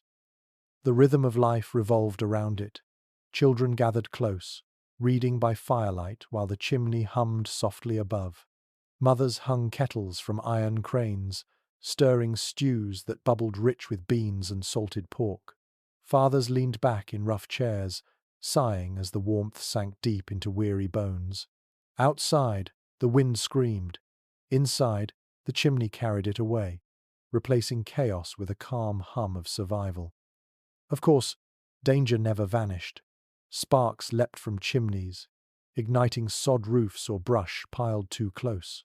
Whole cabins went up in flames because of one ember carried skyward.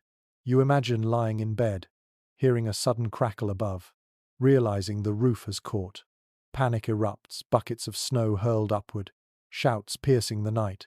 Even salvation carried risk.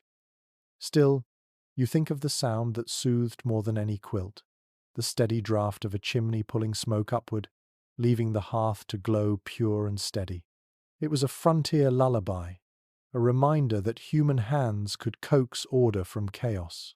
The chimney was imperfect, fragile, but it was a fragile miracle.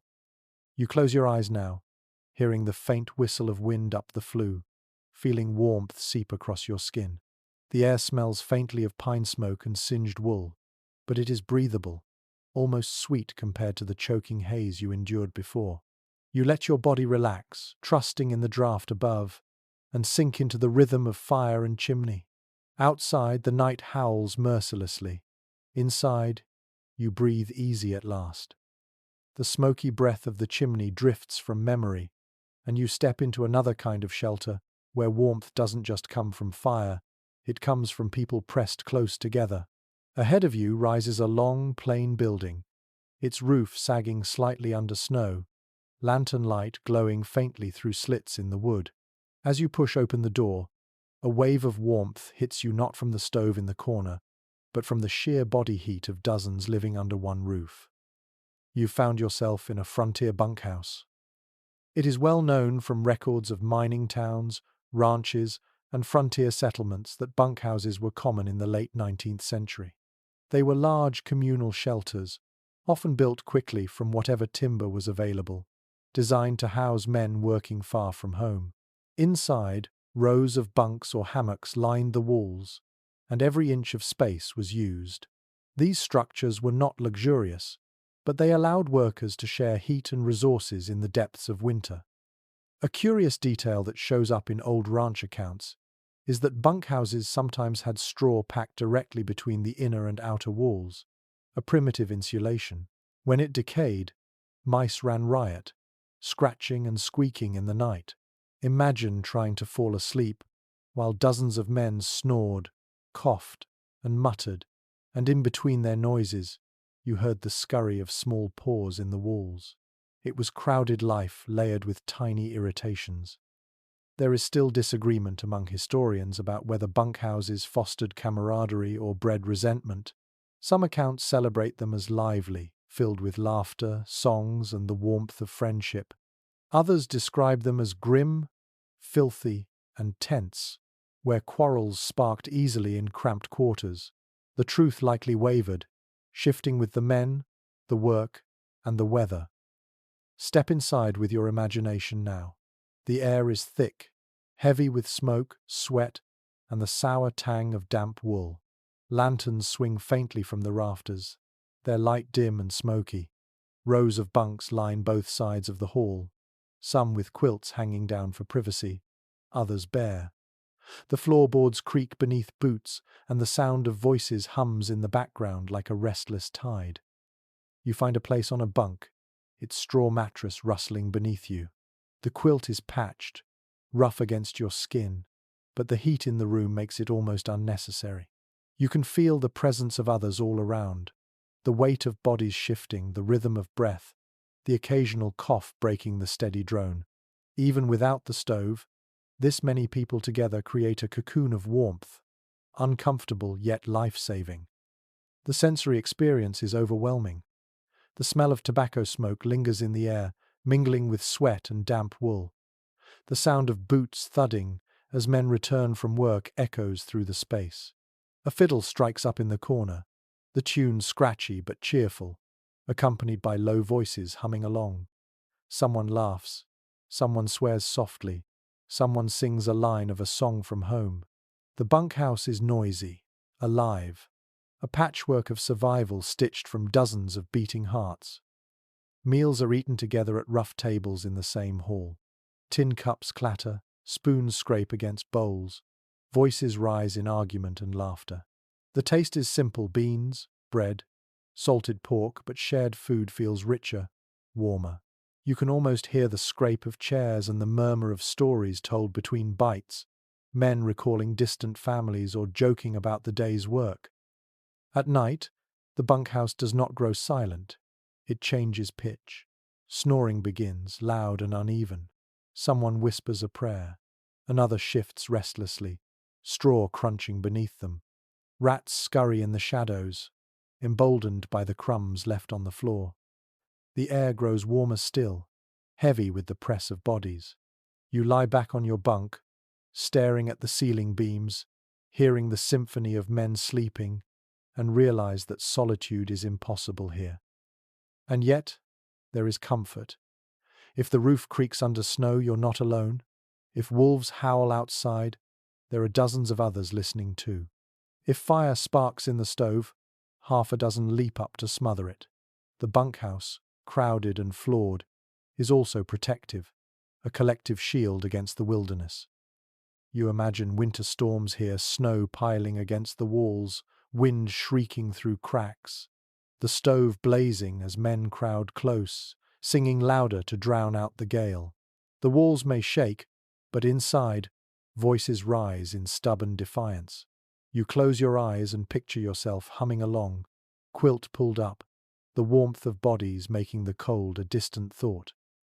The sensory details lull you further, the scratch of wool on your cheek, the faint glow of lantern light flickering through quilts, the rhythmic rise and fall of breath around you, like a tide that carries you gently towards sleep. You feel the weight of survival spread thin across many shoulders, each man carrying a piece, none of them alone. Tomorrow will bring quarrels, noise, chores, the endless grind of work. But tonight, the bunkhouse shelters you with heat drawn not only from fire but from humanity itself. You sigh, let the sounds fade into background music, and drift, knowing that in this noisy, crowded refuge, you are safe from the cold gnawing just beyond the walls. The bunkhouse noise lingers in your ears, boots, fiddles, coughs, until slowly the sound changes. Now you hear the faint creak of poles shifting in the wind, the soft flap of canvas, and the low hum of fire crackling in the center of a circle. You look up and see a conical silhouette against the snow, tall and elegant, smoke drifting smoothly through a flap at its peak. You have stepped into a tepee, a shelter refined over centuries by indigenous peoples of the plains and admired by many who came west. It is widely recognized that the tepee was one of the most efficient portable dwellings in harsh climates, built of long poles arranged in a cone, covered with buffalo hides or later canvas. The tepee could be dismantled quickly and moved with the herd. Its shape shed snow and rain, its flap system allowed ventilation, and its design directed smoke upward through the opening. Where settlers often struggled with smoky cabins or collapsing roofs, tepees had already solved those problems with remarkable grace. An unusual but well-attested note in travelers' journals describes how some plains families painted their tepees with symbolic designs, lightning bolts, suns, animal spirits that not only told stories, but were believed to protect the inhabitants. Imagine lying inside on a winter night, looking up at a buffalo painted above your head, feeling its watchful presence guarding you from the storm. Researchers continue to discuss how much settlers adopted or adapted the tepee design.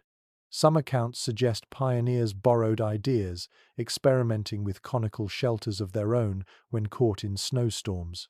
Others believe most settlers admired tepees but lacked the skill or materials to reproduce them effectively. The question remains unsettled, but what no one denies is that many observed tepees with awe, admitting their superiority to canvas tents and flimsy cabins in winter. Step inside one with your imagination now. The first thing you notice is space. The tepee feels tall, airy, unlike the low dugout or the cramped bunkhouse. Light from the fire rises upward, illuminating hides stitched carefully together, glowing warm and golden. Smoke curls in graceful spirals toward the opening at the top, slipping out into the cold night. The air inside is warmer than you expect, the heat distributed evenly by the draft. The sensory details surround you. The hides smell faintly of musk and smoke, rich and earthy. The floor is covered in furs, soft beneath your boots, muffling your steps. A low murmur of voices fills the air, family members talking, children whispering, laughter mingling with the fire's crackle. Every sound feels close yet gentle, softened by the curved walls. You kneel near the fire. Its glow warms your face, while your back stays comfortable thanks to the insulating hides. A pot hangs above the flames, steam rising fragrant with herbs and meat. You taste the air, savory and smoky, and realize how central food and fire are in this space. They are the heart around which everything else revolves. At night, the tepee becomes almost magical. Flames flicker against painted designs, making them seem to move horses galloping, eagles circling, lightning flashing. The wind outside howls, but the conical walls deflect it, creaking softly yet holding firm. You curl beneath a quilt or fur, listening to the rhythm of breath around you, and feel not only sheltered but part of a rhythm older than the frontier itself. Of course, tepees were not without their challenges. In extreme cold, the hides could stiffen, making them harder to adjust. Snow sometimes drifted inside around the base, and moving them required effort, especially in blizzards. Yet compared to canvas tents or sod houses, their balance of portability, insulation, and ventilation was unmatched. Settlers often marveled that indigenous families could strike camp, travel miles, and re-establish shelter in a single day, something most homesteaders could never dream of. Imagine the daily rituals inside: women tending fires, children playing with carved toys on fur mats, elders telling stories while the flames danced across their faces, songs rising, echoing faintly in the cone. The tepee was more than shelter. It was a cultural center, a space infused with meaning, memory, and continuity. For a moment, you picture yourself lying back, staring upward. The poles converge above you like ribs of a great creature, the night sky faintly visible through the smoke hole.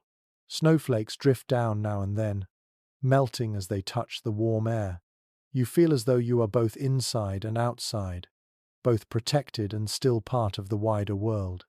It is a balance few other shelters offer. Visitors sometimes describe tepees as miraculous in winter, astonished at how warm they felt compared to the log cabins they knew. One even wrote that, "The storm outside is forgotten once you sit within, as if the world has kindly withdrawn its teeth." You can sense the truth of that now. The storm raging beyond seems far away, almost unreal, while inside, warmth and companionship hold sway. The tepee reminds you that survival was not only about improvisation, but about knowledge honed over generations. Its design, perfected long before settlers arrived, proved what experience could teach, that the land, even when cruel, could be lived with rather than fought. Settlers often saw themselves as battling nature. The tepee showed another path, working with the elements, not against them. You breathe deeply, soothed by the warmth, the rhythm of voices, the whisper of hides shifting softly in the wind. Your eyelids grow heavy as the fire glows steady, shadows ripple, and the wind outside loses its power to frighten. Wrapped in fur, you let yourself drift, knowing that this conical shelter has carried countless families through countless winters, and tonight, in your imagination, it carries you too. The tepee's painted hides fade behind your eyelids, and when you open them again, you're standing at the edge of a rough settlement. Lanterns glow faintly through frosted windows, and the air hums with the sound of muffled voices, clinking bottles, and the occasional creak of a wagon outside. You've reached a trading post, one of those crucial frontier hubs where supplies, gossip, and survival converged. Behind its timber walls, merchants and travelers alike found not only goods but shelter from the winter's cruelty. It is commonly understood that trading posts doubled as lifelines across the Wild West. More than stores, they were social centers and sanctuaries. Their construction was usually sturdier than the shanties or sod houses around them, for merchants had both incentive and resources to reinforce walls against storms. Logs were stacked thick, gaps stuffed with mud or rags, sometimes even layers of hides nailed on the inside for extra insulation. People didn't just shop there, they slept, ate, and huddled against the wind in its dimly lit corners. One peculiar practice appears in merchant accounts. Some owners tacked entire flattened barrels against their walls, creating both storage and insulation. From outside, it gave the building an odd armored look, but inside, the extra layers of wood and air trapped heat. Imagine running your hand along such a wall, feeling the bulge of a barrel stave, while warmth from the stove lingered in the gaps. A strange sight, but effective enough to keep frost from biting through. There is ongoing discussion among historians about whether trading posts were genuinely hospitable refuges or primarily commercial traps.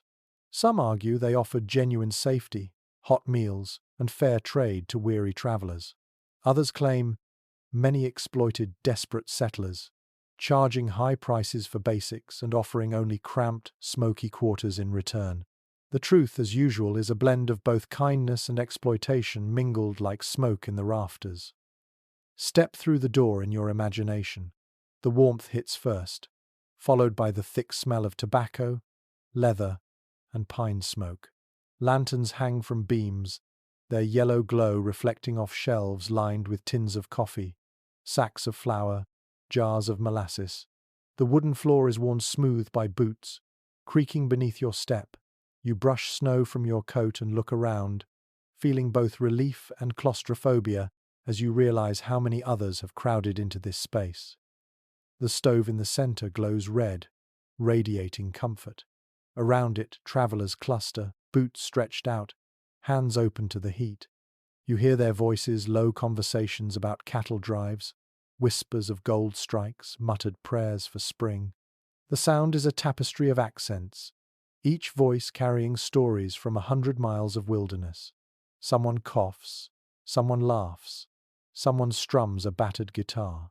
The trading post breathes like a living thing, pulsing with human survival. The sensory details wrap around you. The scent of leather harnesses stacked in a corner mingles with the sweet tang of molasses leaking from a cracked jar. You taste smoke in the air, faint and bitter, clinging to your tongue. Your fingertips trace the grain of the counter, sticky with spilled syrup. The floor is gritty under your boots, dust mixed with snow, packed down by countless footsteps. Every corner hums with life, even as the wind shrieks outside. Travelers often slept in these posts, sprawled on benches, or rolling out blankets on the floor after merchants closed shop for the night. You picture yourself lying on the planks, quilt wrapped tight, staring up at rafters hung with saddles, lanterns swaying gently. The warmth of the stove spreads unevenly, and you inch closer, your cheeks glowing hot while your toes remain cold. Around you, strangers breathe heavily, some snoring, some whispering in dreams. It is not private, not comfortable, but it is alive, and that feels like luxury when the prairie howls. The walls themselves tell stories. In the dim light, you see carvings etched into beams, initials, dates, crude drawings of wagons and horses. Travelers marked their presence, leaving scratches like footprints in wood. You run your hand over one, the grooves deep, and wonder who carved it and whether they survived that winter. Each mark is a reminder that countless others stood where you stand now, clinging to the same fragile hope that warmth would outlast the storm. Yet the trading post was not without hardship. Supplies ran short, tempers flared, prices soared. Imagine needing flour and finding the last sack sold, watching another family clutch it with relief while your children go hungry. The room's warmth could feel cruel then, mocking you as you worried over dwindling resources. And still, you stayed, because leaving meant snow, wind, and death. But for all its flaws, the post was a meeting ground. You picture a night when a storm raged so fiercely no one dared leave. Families, trappers, soldiers, ranchers, all trapped together in the same room. Voices rose in song, hands clapped in rhythm, stories unfurled like quilts stitched with memory. The post became less a store than a communal hearth, the walls lined not with goods but with shared survival. You lean back against a barrel now, feeling its curved wood press your spine. The stove's glow flickers on faces around you, tired, soot-stained, but alive. Your eyes grow heavy, lulled by the hum of voices and the constant crackle of fire. The wind hammers the walls, but they hold, padded with barrels, hides, and determination. For tonight, you are safe inside the heartbeat of the frontier. The warmth of the trading post drifts away, and soon you hear a different sound, a metallic clang echoing down a narrow valley, followed by the hollow thud of shovels striking frozen earth. Lanterns flicker in the darkness, illuminating crude shacks scattered along a hillside scarred by pickaxes. You've stepped into a mining camp, where men dig into rock by day and crowd into hastily built hovels by night, clinging to warmth as fiercely as to dreams of gold or silver. What is well recorded in frontier reports is that mining camps sprang up almost overnight, especially in places like Colorado, Nevada, and Montana.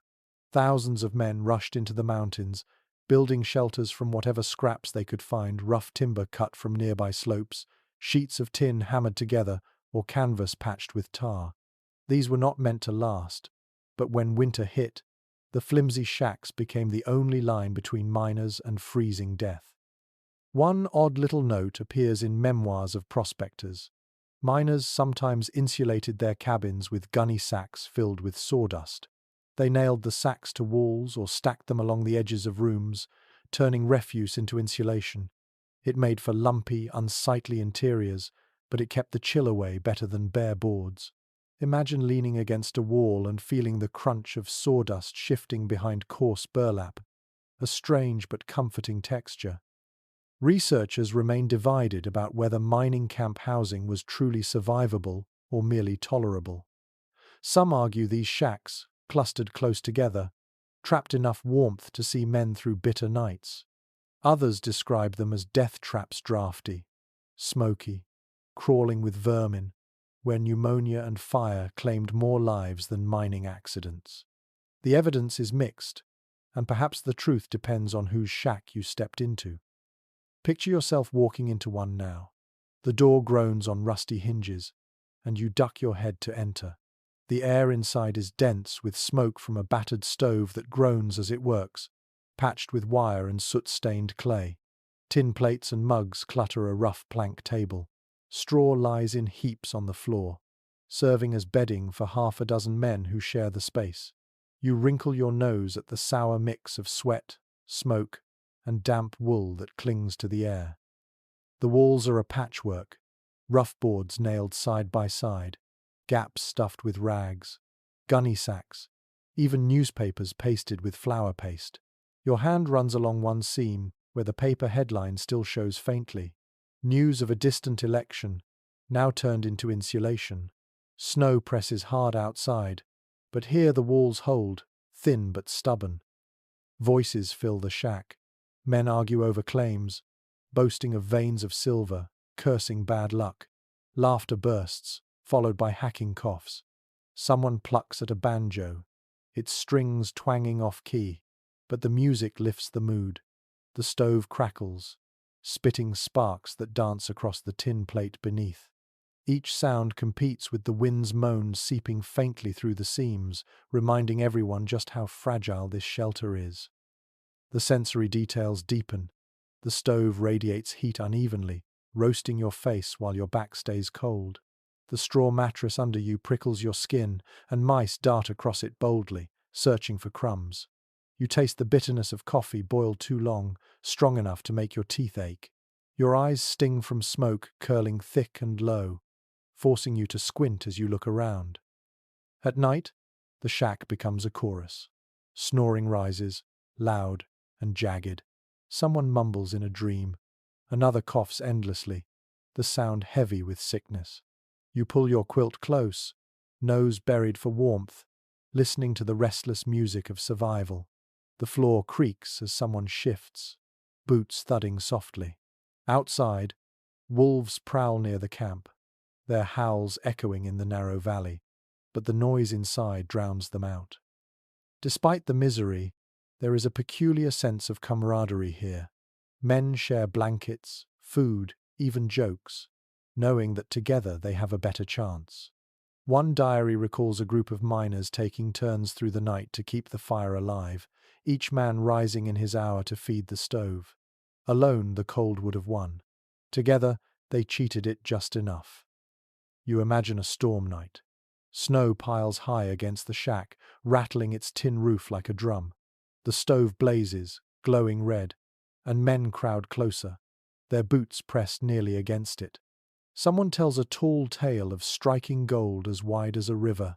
Laughter roars, mugs clink, and for a brief time the storm is forgotten. The walls might be thin, the roof patched, but in this circle of warmth and noise, survival feels possible. Still, the dangers never fade. Sparks leap from the stove, and everyone knows one ember could ignite the shack, devouring it in minutes.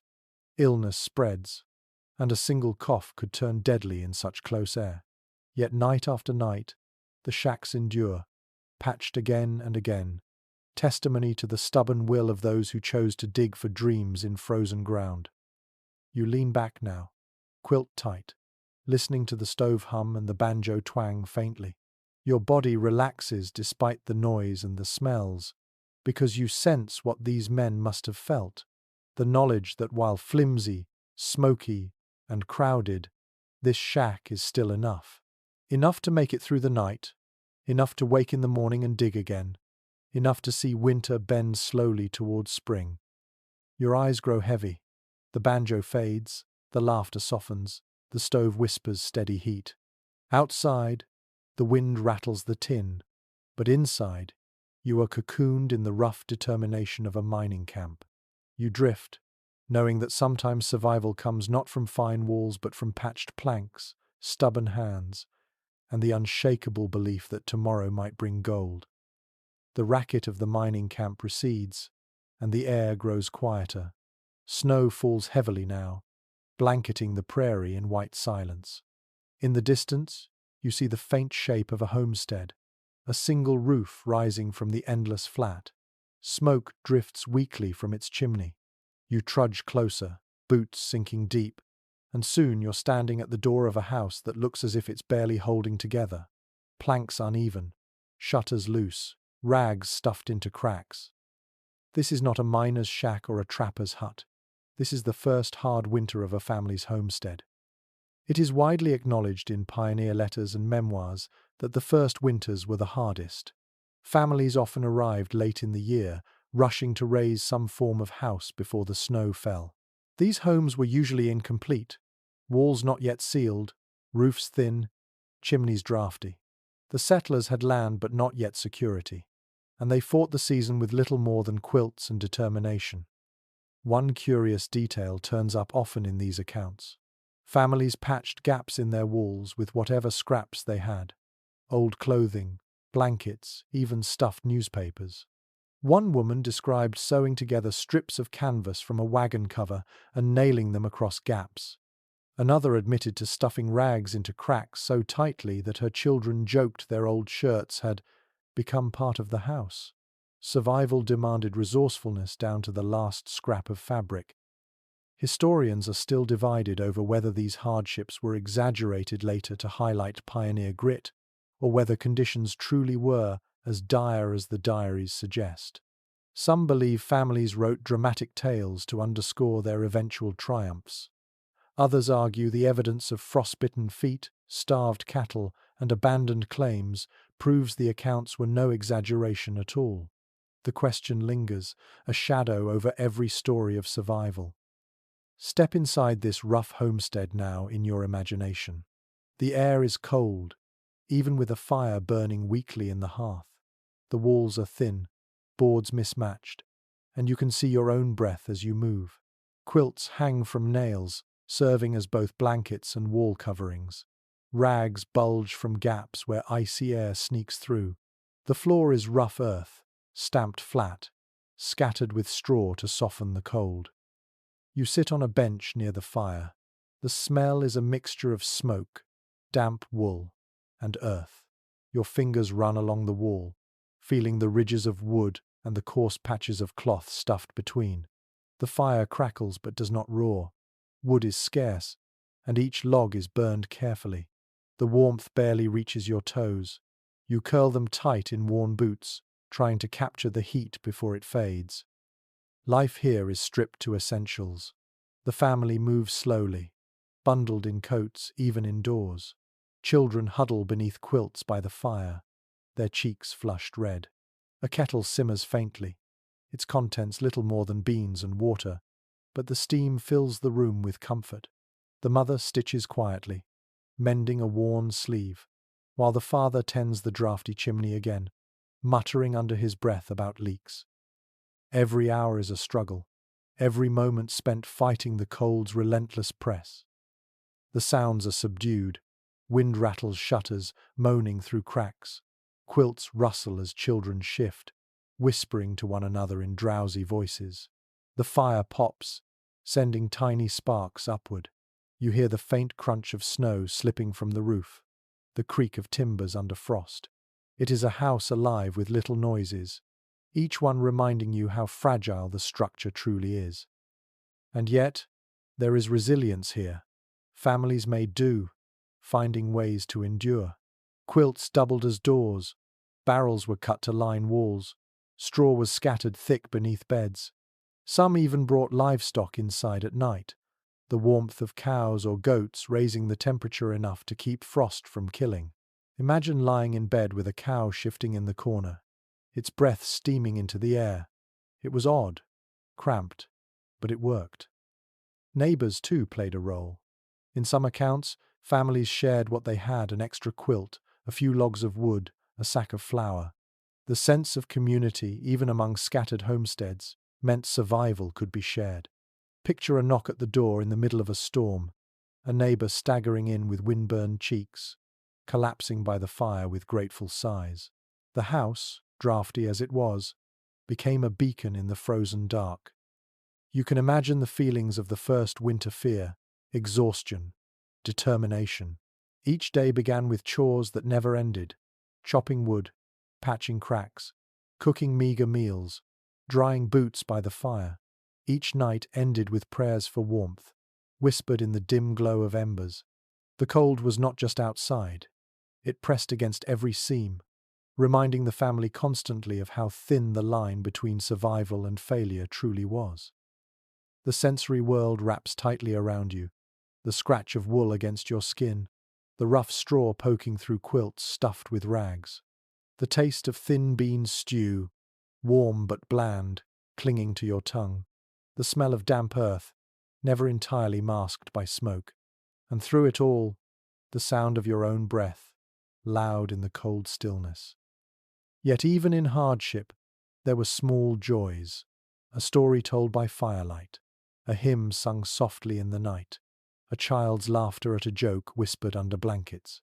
These fragile moments were as much insulation as the quilts, wrapping hearts in warmth even when the body shivered. You sit back, quilt drawn tight, feeling the draft slip through another crack. Your eyelids grow heavy, but you keep listening to the fire's faint sigh, the wind's low howl, the steady breathing of those beside you. The house may be draughty, patched and thin, but it is still a house. It stands, and so do you. And with each passing night, spring draws closer, carrying the promise that one day this rough shelter will be rebuilt, stronger, steadier, warmer. For now, in the deep hush of winter, you accept its flaws, thankful simply for a roof, a hearth, and the will of those who refuse to be broken.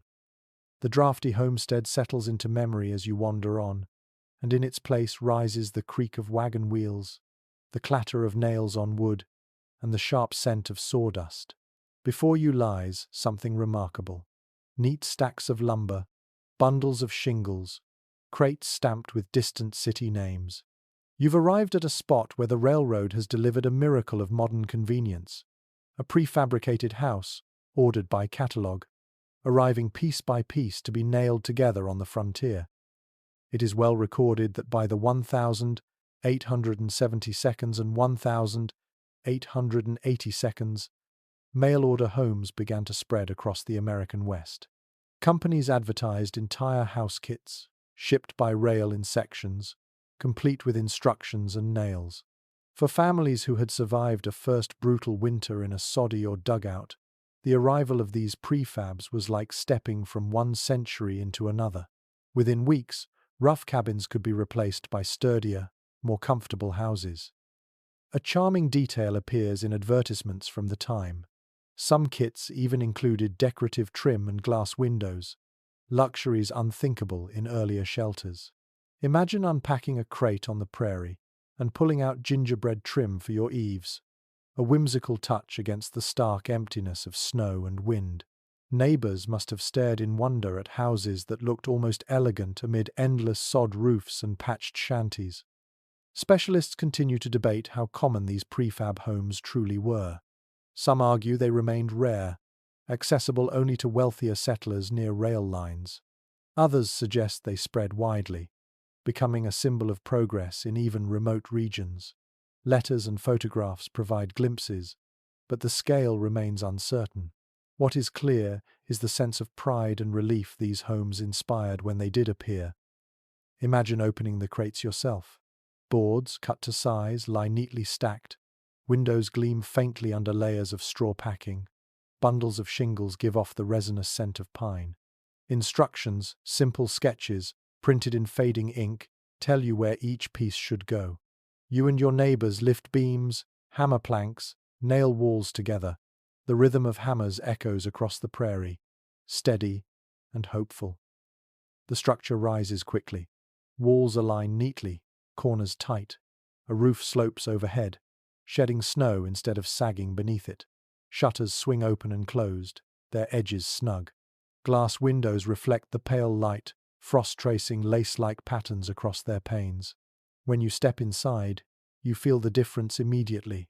No wide cracks, no sagging sod, no endless draft. It is still plain, but solid, designed with precision rather than desperation. The sensory world of this new home feels strange at first. The floorboards creak but hold firm, smooth under your boots compared to earth or straw. The walls smell faintly of sawdust and resin, still fresh from the mill. The air inside warms more evenly, the fire's heat caught by careful construction. You run your hand along the trim, feeling grooves carved by machines rather than improvised with knives. There is pride in this touch, a sense that you have stepped into something lasting. Evenings in such houses carried a new rhythm. Families gathered around tables set squarely against straight walls, not leaning against patched sod or bulging dugout beams. Quilts hung neatly from pegs, rather than stuffed into cracks. Lantern light gleamed on glass, illuminating faces more clearly than ever before. Meals tasted the same. Beans, bread, coffee, but felt different, eaten in a room that didn't groan with each gust of wind. And yet, these prefab homes were not without irony. They represented progress, yes, but also dependence on distant factories and railroads. You picture yourself musing on that fact, how survival now comes not only from local ingenuity, but from crates shipped hundreds of miles. There is gratitude, but also unease. A reminder that even in self-reliance, the frontier was tied to threads stretching back east. Neighbors often came to marvel. They stepped inside, eyes wide, running hands along the smooth boards, peering through glass panes, exclaiming over the straightness of the walls. Some teased, calling it fancy, while others envied openly. A house like this wasn't just warmer, it carried a whisper of status, a claim that you were not only surviving but advancing. Winter storms still pressed against the walls, of course. Snow piled high, winds howled, frost crawled across glass. But inside, the home held steady. No smoke poured back down the chimney. No mud dripped from sod ceilings. You lie in bed beneath quilts, listening to the storm batter the walls, and for once you feel confident. The house does not tremble. It shelters. The sensory contrasts are striking. The steady glow of a lantern undisturbed by drafts. The smooth creak of boards rather than the squelch of damp earth. The scent of wood smoke mixing with resin, not mud. The feel of polished trim beneath your fingertips instead of rags stuffed into holes.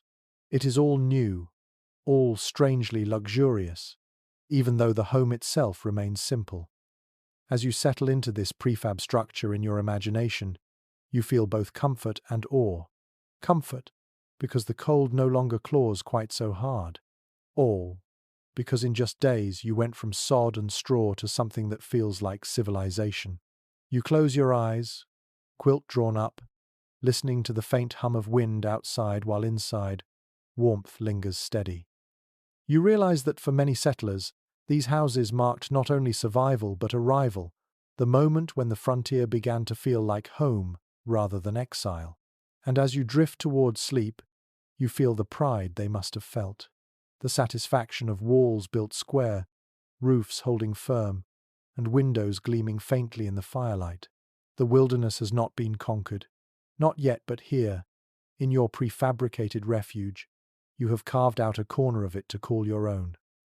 The neat corners of the prefabricated house linger in your thoughts, the smoothness of machine-cut boards and glass panes. But as you walk further into the winter landscape, you notice a small detail on another homestead. Shutters drawn tightly against the storm, panes covered not in glass but in curious substitutes. In the Wild West, windows were both blessing and curse, and families learned quickly that they could mean the difference between freezing winds and fragile warmth. Contemporary letters and building accounts tell us that settlers experimented endlessly with windows. Glass was expensive and fragile, often arriving by wagon in rare crates, if at all. Many families relied instead on oiled paper stretched across frames, translucent enough to admit pale light while blocking the worst of the drafts. Others used thin sheets of mica, a mineral that could be split into clear panes, giving a shimmer of glass without the same brittleness. These improvised windows glowed strangely in firelight, giving rooms an amber sheen. A curious little story circulates in homesteader diaries. Some families saved every scrap of glass they could find, even broken bottles, and set them into frames with clay, creating patchwork windows that cast rainbows when sunlight struck. Imagine standing in a sod house where light filtered through jagged shards, scattering color across quilts and walls, a frontier stained glass born from desperation and creativity. Experts still debate how much windows actually improved winter survival. Some argue that even oiled paper or mica made a difference in morale, if not in warmth, giving families a sense of connection to daylight. Others point out that windows, no matter the material, were weak points for drafts. To many, heavy shutters mattered far more, slammed shut during storms to seal the house tight. Picture yourself inside one of these cabins now. A shutter creaks as you swing it closed, iron hinges groaning, wood heavy in your hands. Once latched, the roar of wind dulls to a muffled growl. The room grows darker, lantern light glowing warmer against walls lined with quilts. You press your palm against the shutter and feel its rough grain, solid and cold, but a firm barrier between you and the blizzard outside. The sensory impressions gather thick. The smell of resin and smoke hangs in the air, tinged with the faint mustiness of oiled paper stretched over the small window. You can taste the bitterness of coffee boiling on the stove, the flavor sharp on your tongue. The sound of the storm thuds faintly, snow hissing against the walls, but the shuttered window holds. You run your hand across its frame, the edges patched with rags to block the draft, and realize how fragile and ingenious this arrangement really is. For many, winter evenings meant carefully balancing light and warmth. Leave the shutter open, and daylight or moonlight streams in, but the cold follows. Close it tight, and the cabin grows dim, shadows deepening, the world outside vanishing. Families learn to live in twilight, their days measured more by the fire's glow than by the Sunday. You can imagine the hush of a room with shutters drawn, the only light flickering across faces bent over sewing or books, the silence broken by the scratch of a quill or the click of knitting needles. Neighbors often commented on the variety of window coverings. Some cabins boasted true glass panes, precious and rare, guarded fiercely. Others showed only waxed cloth fluttering faintly. Travelers wrote of the strange beauty of mica panes, shimmering like frozen water, their glow soft and dreamlike. You picture yourself staring through one now, watching the storm beyond blur into shapes of grey and white, distant and unreal. Of course, windows carried risks. Fragile glass shattered easily when branches whipped in storms. Paper tore, mica cracked, shutters blew loose. Every winter meant repairs, nailing, patching, stuffing cloth into gaps. A window never stopped being a weak point. You imagine lying in bed, hearing the shutter bang loose in the wind, groaning as you rise to fix it, snow biting your face while you hammer it closed again. Yet despite their flaws, windows brought something intangible: hope. To wake and see dawn light, however dim, filtering through oiled paper, gave the sense that the world still turned. To glimpse snow sparkling outside, even through mica, reminded families of beauty amid hardship. In this way, windows were more than openings. They were small promises that the wilderness had not swallowed all light. The textures of these windows stay vivid in your imagination. The waxy slickness of oiled paper under your fingertips, the brittle smoothness of mica, flaking slightly at the edges, the gritty strength of shutters, cold iron latches clicking shut, the amber glow of lamplight bouncing off patched frames. Each detail tells a story of survival cobbled together from what was at hand. You close your eyes and imagine lying beneath a quilt, shutters sealed, lantern dimmed. The cabin is dark but not empty. The fire crackles, the wind hums faintly. The air feels thick with warmth. Beyond the shuttered window, snow piles high, the wilderness pressing close. But here you are sheltered, wrapped not only in quilts, but in the cleverness of those who turned rags, paper, mica, and wood into fragile defenses. As sleep drifts near, you feel gratitude for even this modest shield. The window may be patched, the shutter may groan, but together they hold the night back. Tomorrow you may repair the frame again, paste more paper, tighten the latch. Tonight, though, the storm stays outside, and inside, in this dim amber glow, you rest safe. The dim glow of lanterns against mica panes fades from your imagination, and now your eyes lift toward the roofs above. The wind whistles differently here through rafters, across shingles, rattling sod. A roof is more than just a lid overhead on the frontier. It is a shield against weight, storm, and collapse. And in winter, when snow falls heavy and unrelenting, the wrong roof can mean disaster. It is well documented in settler journals and construction guides that roof design was critical to survival. A steep pitch was favored in snowy regions, so drifts slid away before they could pile high and break beams. In other places, families layered sod thick on flat roofs, using grass and soil as insulation. Some even thatched with bundles of straw, the golden stalks woven tight to shed water and trap warmth. Each choice carried trade-offs, each one a gamble against the season. One curious account describes families who greased their thatch roofs with lard, believing the slick surface would shed snow and rain more quickly. Neighbors teased them for wasting precious fat, but when storms came, the greased roofs often fared better, sending snow sliding off in great sheets. Imagine standing inside, hearing a whoosh as an avalanche of snow dropped suddenly, the roof above still intact. Scholars continue to debate which roof type provided the best balance of insulation and durability.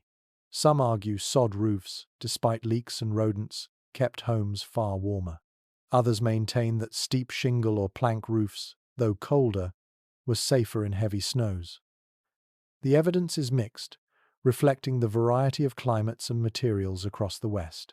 What is certain is that every settler had to make the roof decision early, knowing it could spell the difference between life and ruin. Picture yourself climbing onto such a roof in your imagination. The boards creak under your weight, cold wind biting your cheeks. You spread sod across beams, the clumps heavy and damp in your hands. The smell is strong, earth and grass mingled, rich and loamy. Your fingers grow numb, mud freezing against your gloves. But you keep spreading, layering the earth thicker, pressing it down so it won't shift. Each patch feels like armor added to the fragile shell of your home. Or perhaps you're hammering shingles into place, the sharp scent of pine filling your nostrils. The metallic ring of nails echoes in the crisp air, steady and rhythmic. Shingles clatter as you fit them, each one overlapping, creating a pattern that feels reassuring in its order. Snowflakes land on your shoulders, melting into cold droplets, but you keep working knowing a storm may sweep through at any moment. Inside, the differences are palpable. Beneath sod, the room feels heavy and hushed, as though the earth itself presses down, insulating sound as much as warmth. You touch the ceiling and feel the faint dampness of soil, the occasional crumble of dirt drifting down. Beneath shingles, the soundscape is sharper, the tap of sleet rattling like beads, the thud of snow sliding, the occasional creak as beams strain. Both are flawed, both are protective, and both are reminders that no roof here is free of worry.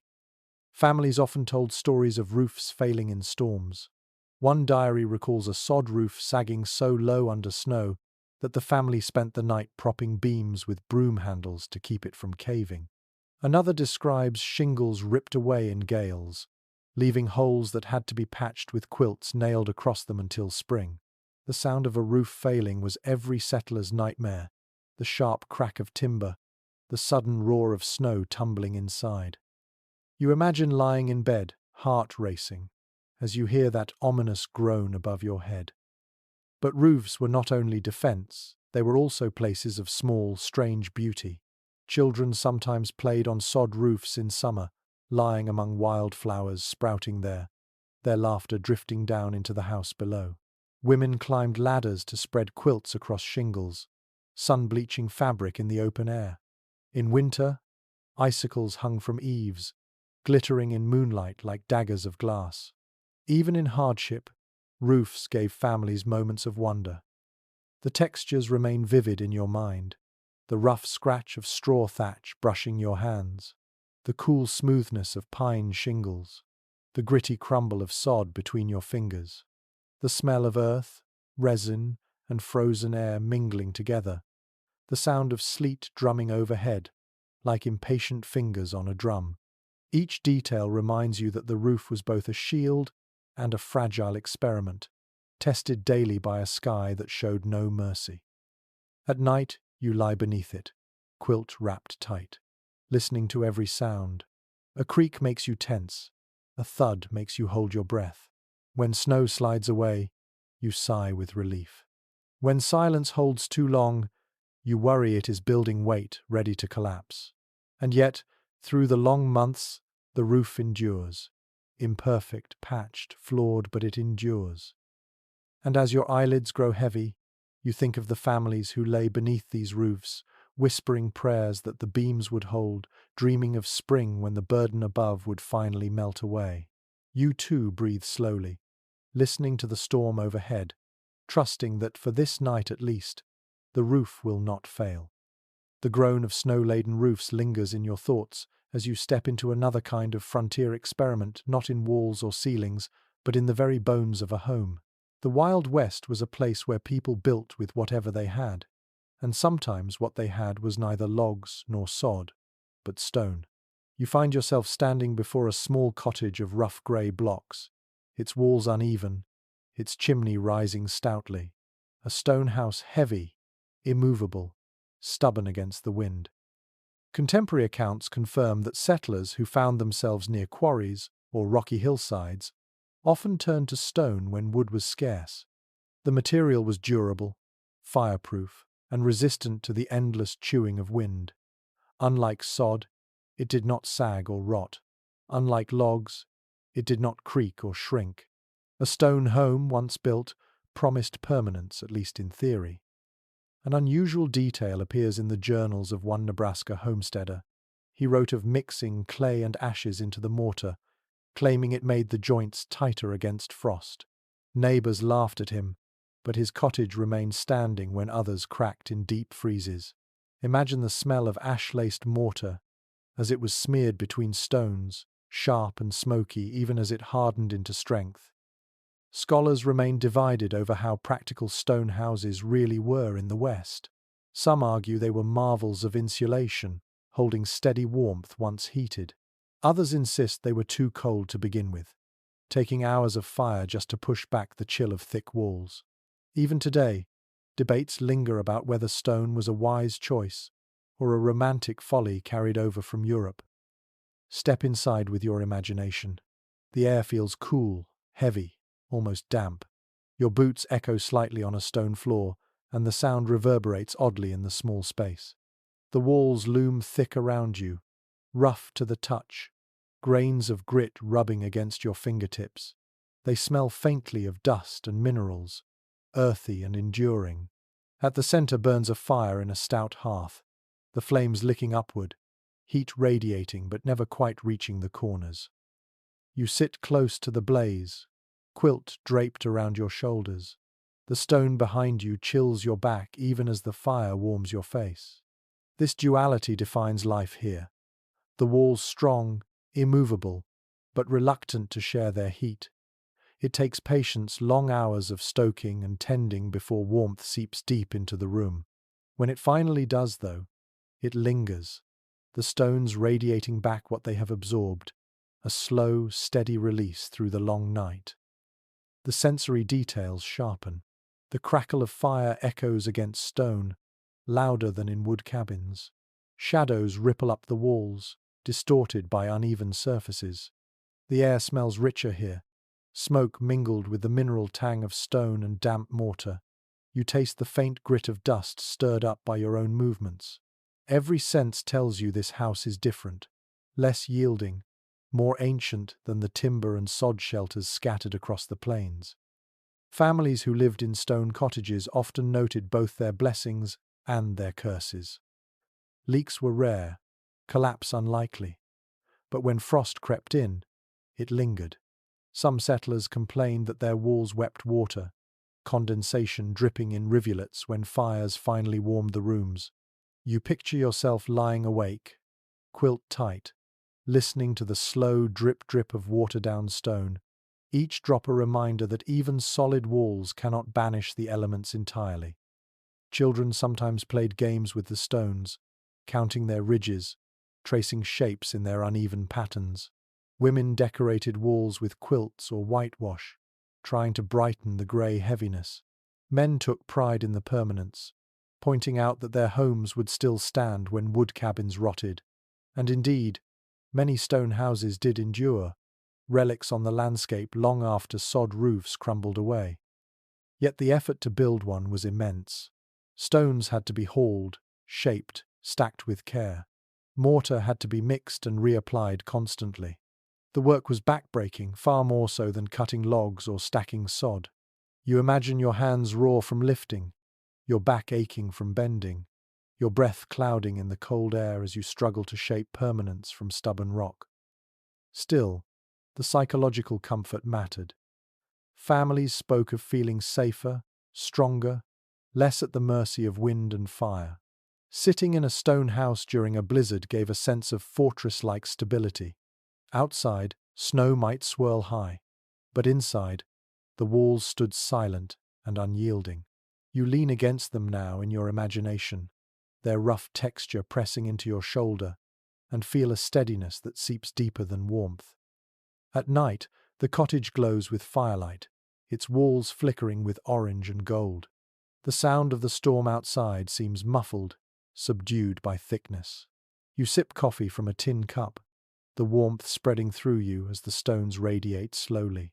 Your eyes grow heavy, lulled by the stillness, the weight of the walls holding the night at bay.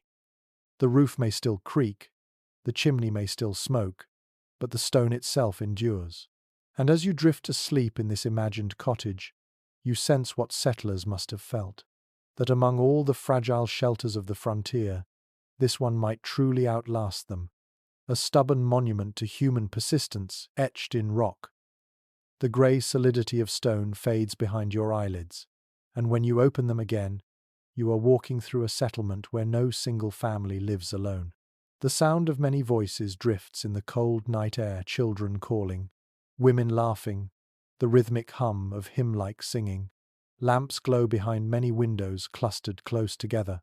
You've entered a communal shelter, a place where settlers pooled labor, resources, and space to endure winters as a group rather than alone. It is a well-acknowledged fact that across the frontier, religious and utopian communities often built longhouses, blockhouses, or dormitory-style shelters. Groups like the Shakers, or small sects inspired by faith and mutual survival, erected shared halls where dozens lived side by side. The logic was simple. Many hands made light work, and many bodies under one roof created warmth that no family could muster alone. One quirky note survives from such communities. Some constructed sleeping platforms in tiers, almost like shelves, where families lay above one another. The higher tiers stayed warmer as heat rose, so arguments sometimes broke out over who slept where.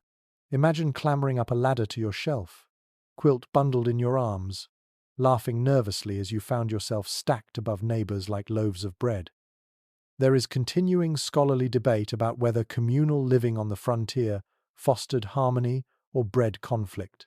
Some sources describe evenings filled with song, shared meals, and deep spiritual fellowship.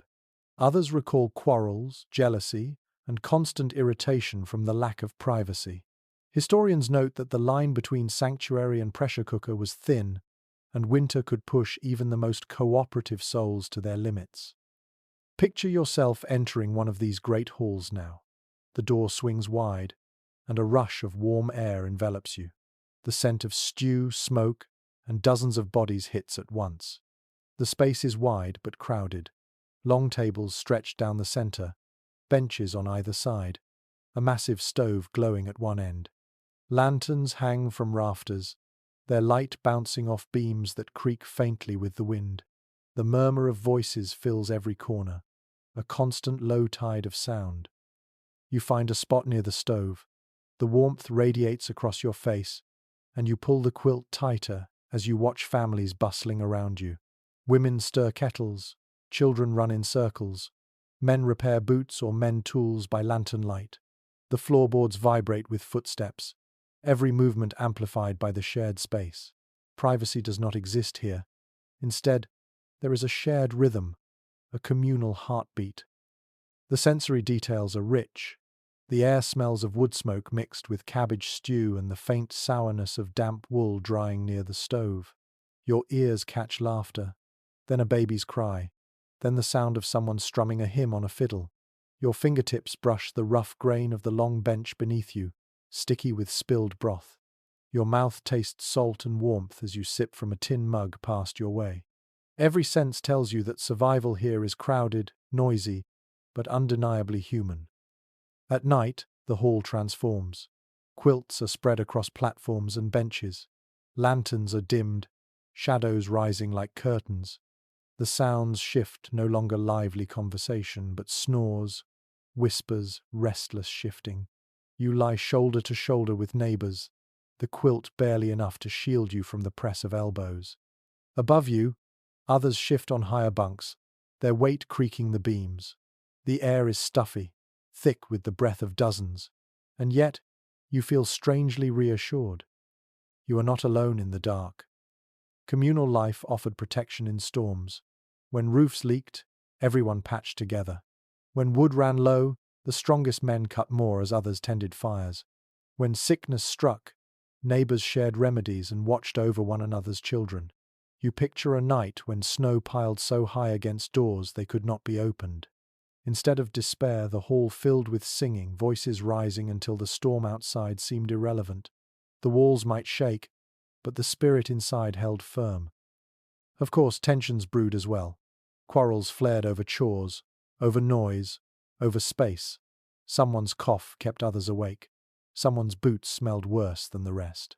Secrets were impossible, and tempers sometimes snapped. Imagine lying awake as voices rise in anger, only to be hushed by a hymn or a shared prayer. The hall was a crucible, burning away selfishness but also patience. The sensory textures remain vivid, the rough wool quilt scratchy against your chin, the creak of benches shifting as sleepers roll, the glow of embers in the great stove, faint but steady, the faint taste of salt still on your lips from supper, the warmth of shoulders pressed close, the steady chorus of breath around you. All of it pulls you deeper into the rhythm of communal survival. By morning, the hall wakes together. The air fills again with clatterpots banging, children laughing, boots thudding. Steam rises from kettles, filling the rafters with warmth. You stretch stiff limbs, grateful for rest even in crowded quarters. Outside, the snow still lies heavy, but inside, the community hums onward. One breath, one voice, one stubborn will. As your own eyes grow heavy, you think of the settlers who slept in such halls, their dreams mingling in the shared air. The walls did not just hold heat, they held the strength of togetherness. And tonight, in your imagination, you too are part of that circle, one quilt among many, one breath among dozens, safe within the collective embrace. The hum of the communal hall softens in your mind, and when you open your eyes again, the world feels much lonelier. The voices are gone. Instead, you hear the muffled sweep of snow over plains, the faint groan of wood against wind, and the low rumble of your own stomach. You've arrived at a trapper's cabin far off the trail, or perhaps a widow's soddy on the edge of settlement, where one person faces the winter entirely alone. Solitude, as much as the cold, becomes the enemy. Contemporary letters and diaries attest that isolation was one of the greatest challenges for frontier dwellers. Many men and women lived entire winters without seeing another soul, their only company the crackle of fire and the howl of coyotes. Loneliness gnawed as fiercely as hunger, and the walls of small shelters often echoed more with silence than with song. One peculiar story comes from a Dakota homesteader who claimed he kept a crow as a companion, feeding it scraps and talking to it nightly as though it were a neighbor. When spring arrived, he admitted he had forgotten how to greet a man properly. Imagine sitting in a one-room cabin, whispering to a bird perched on the rafters, its black eyes glittering in the firelight as if it really understood. Historians still disagree on how people endured such solitude. Some argue that strong faith and the rhythm of daily chores anchored settlers, keeping their minds steady. Others suggest many suffered quietly from what we might now call depression, their spirits eroded by silence. The truth is likely both. Some thrived in solitude, while others barely held on.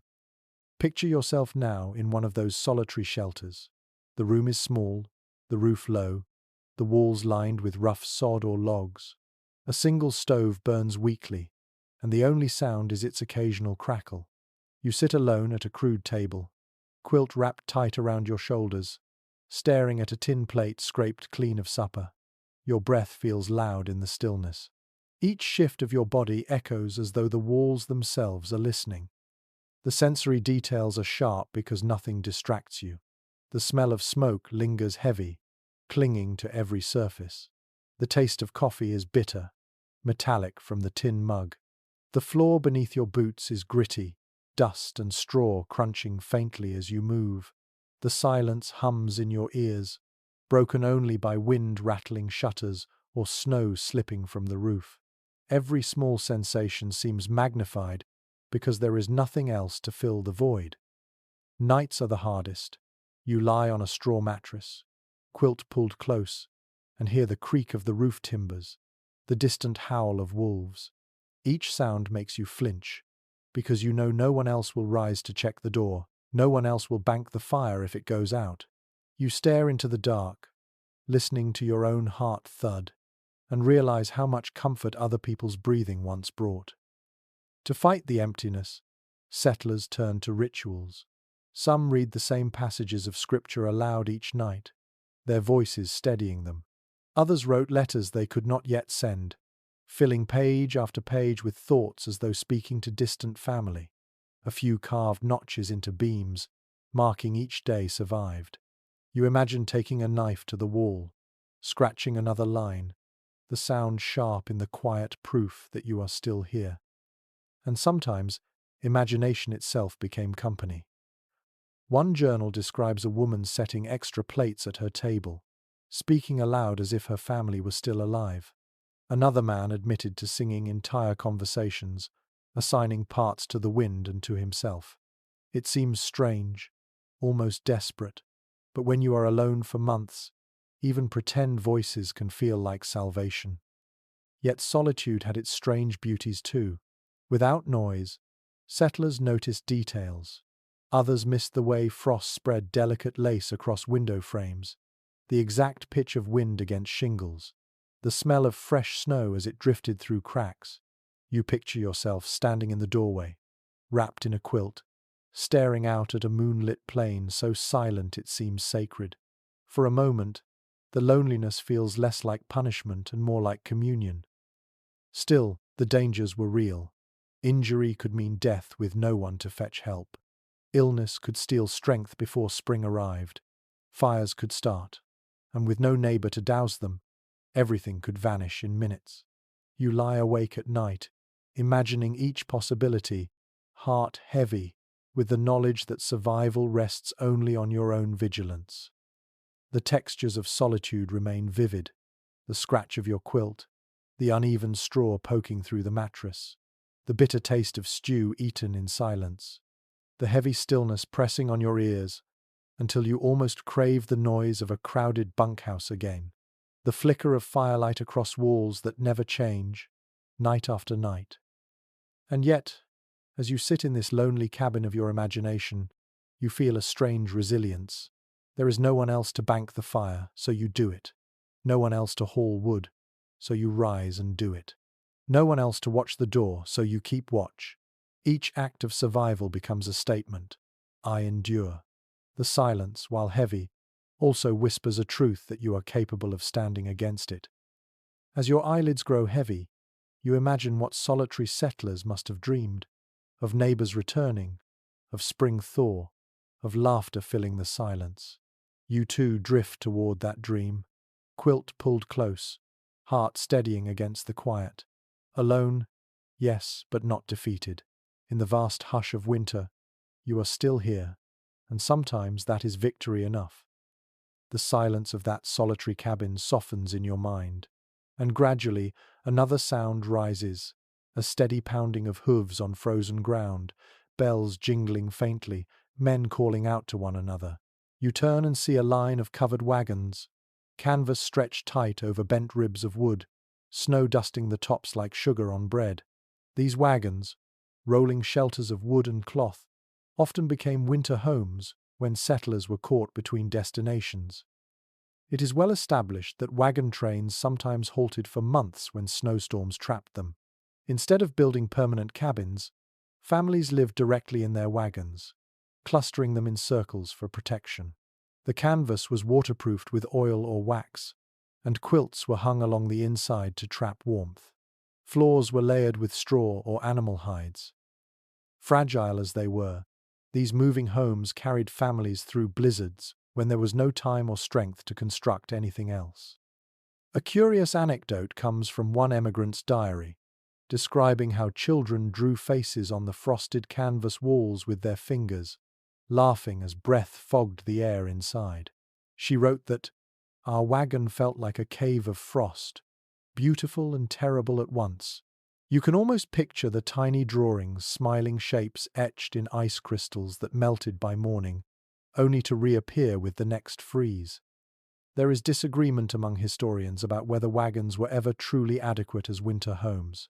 Some accounts praise them as snug enough, especially when clustered together, the circle breaking the worst of the wind. Others emphasize the misery, the dampness, the cramped quarters, the way smoke from makeshift stoves clung to canvas and made breathing harsh. Diaries confirm both sides' comfort for some, torment for others. Step inside one now in your imagination. You duck under the canvas flap, quilt pulled tight around you. The air smells of damp fabric, straw, and faint smoke. A lantern hangs low, its glow soft and golden against the curved ribs. Children huddle at the far end, tucked under quilts, their breath steaming faintly. You touch the canvas wall, it is cold, stiff with frost, but it holds against the wind. Snow thuds softly as flakes slide off outside, muffling the world. The sensory world is close and crowded. Straw rustles beneath your boots. The canvas roof creaks faintly as gusts press against it. The fire from a small brazier glows uncertainly, its warmth patchy, its smoke biting your throat. You taste salt pork stew from a tin bowl, the flavor thick but comforting. You run your hand across the wooden floorboards of the wagon bed, their surface smooth and worn from miles of travel. At night, the wagon feels both safe and fragile. You lie beneath a quilt, the canvas above glowing faintly from moonlight outside. Every gust of wind rattles the ribs. Every creak makes you wonder if the canvas might rip, leaving you exposed. Yet you also feel comfort, the nearness of your family around you, the muffled sound of neighbors in wagons close by. Outside, wolves may howl, but the circle of wagons forms a barricade of both wood and will. Daily routines inside wagons were cramped. Meals cooked in small pots, eaten with knees touching. Clothes dried on lines strung across the ribs, dripping slowly onto straw. Children played quietly with carved toys or whispered stories to each other under quilts. Adults mended clothing by lantern light, the needles clicking softly. The air was heavy, but each small act filled the space with rhythm, enough to distract from the storm beyond. Neighbors often helped one another in these wagon villages.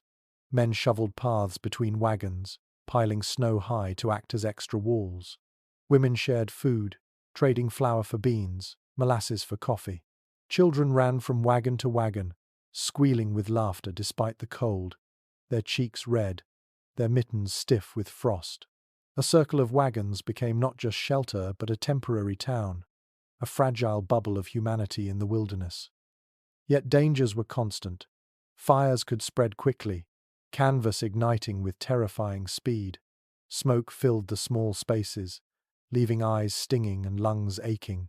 Supplies dwindled, and hunger gnawed at patience. Imagine sitting inside, your stomach empty, listening to the wind howl, and wondering if the circle would outlast the storm. The wagons seemed strong in numbers, but each was still a shell of canvas and wood, vulnerable to every gust.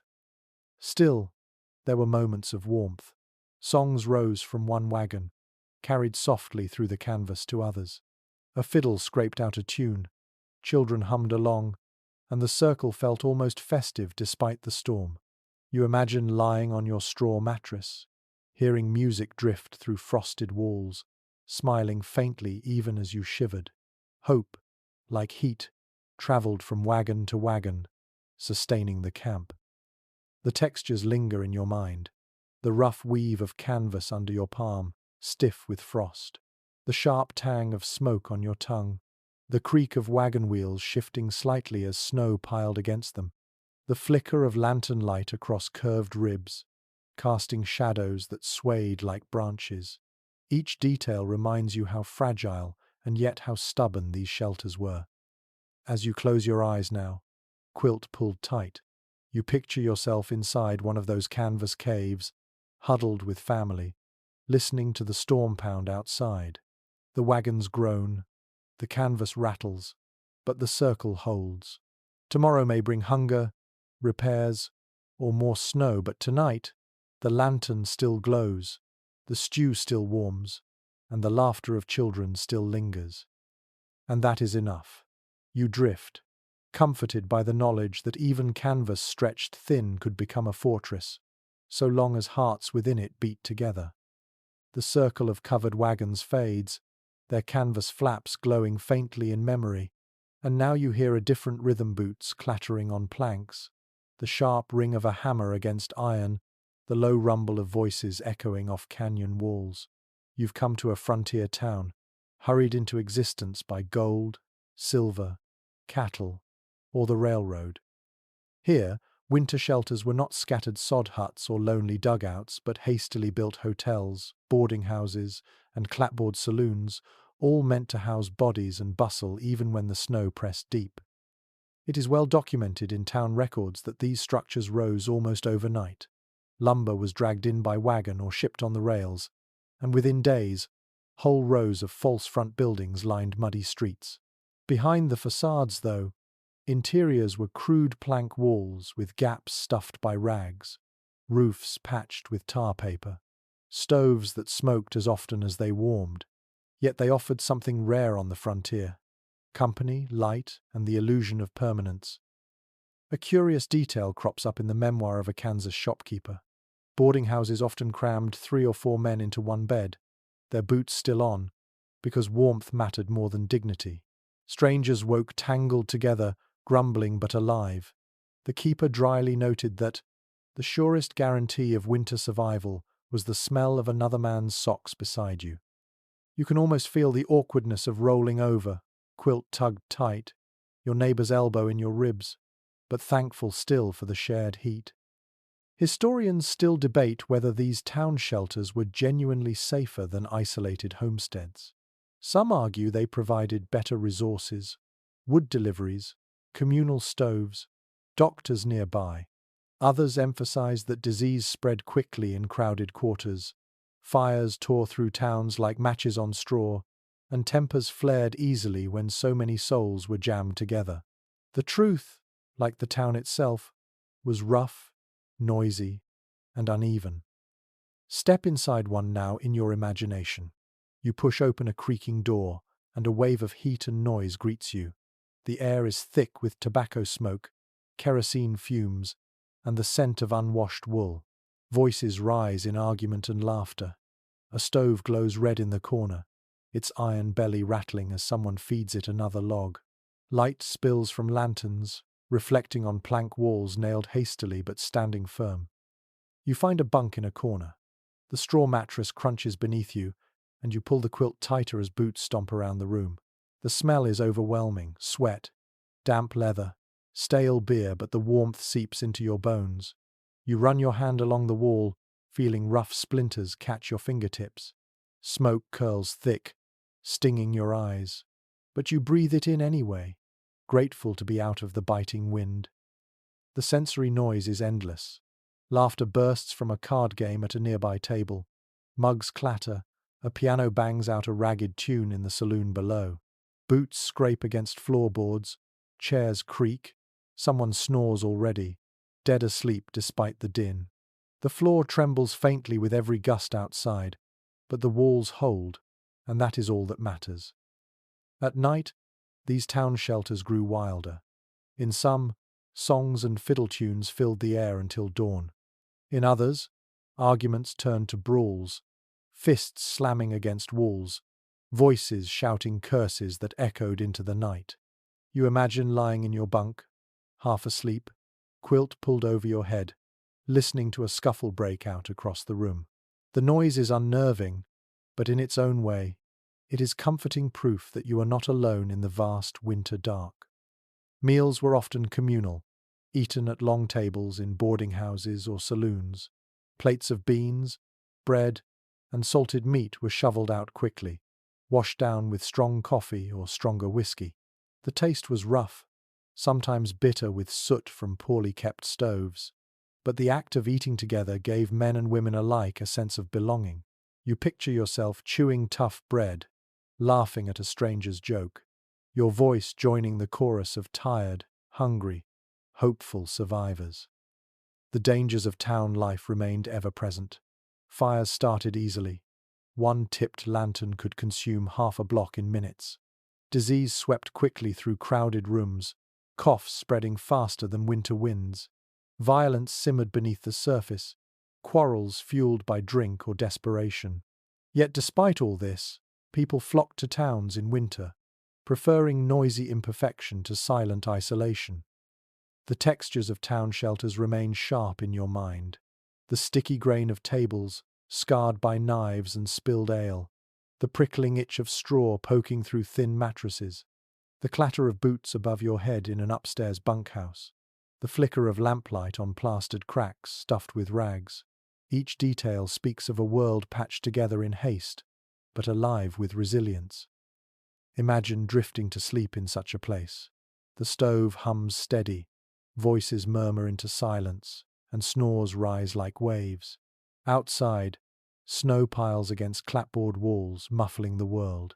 Inside, the air is warm, the room is alive, and you sink deeper into your quilt, grateful for company even in chaos. In the Wild West, winter shelters were never perfect, but in towns, they offered a rare thing, the sense of humanity pressing close, refusing to yield to the emptiness of the frontier. And tonight, in your imagination, you are part of that noise, that warmth, that stubborn community safe beneath boards hammered in haste but holding strong. The racket of the frontier town, the piano clanging, the boots stomping, the muffled snores fades into silence. When you open your eyes again, you're no longer inside a boarding house or saloon but standing in the middle of open prairie.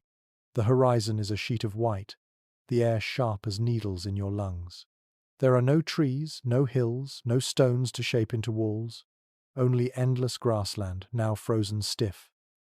Out here, families turned to the ground itself, cutting blocks of sod to build homes that seemed half buried and half alive.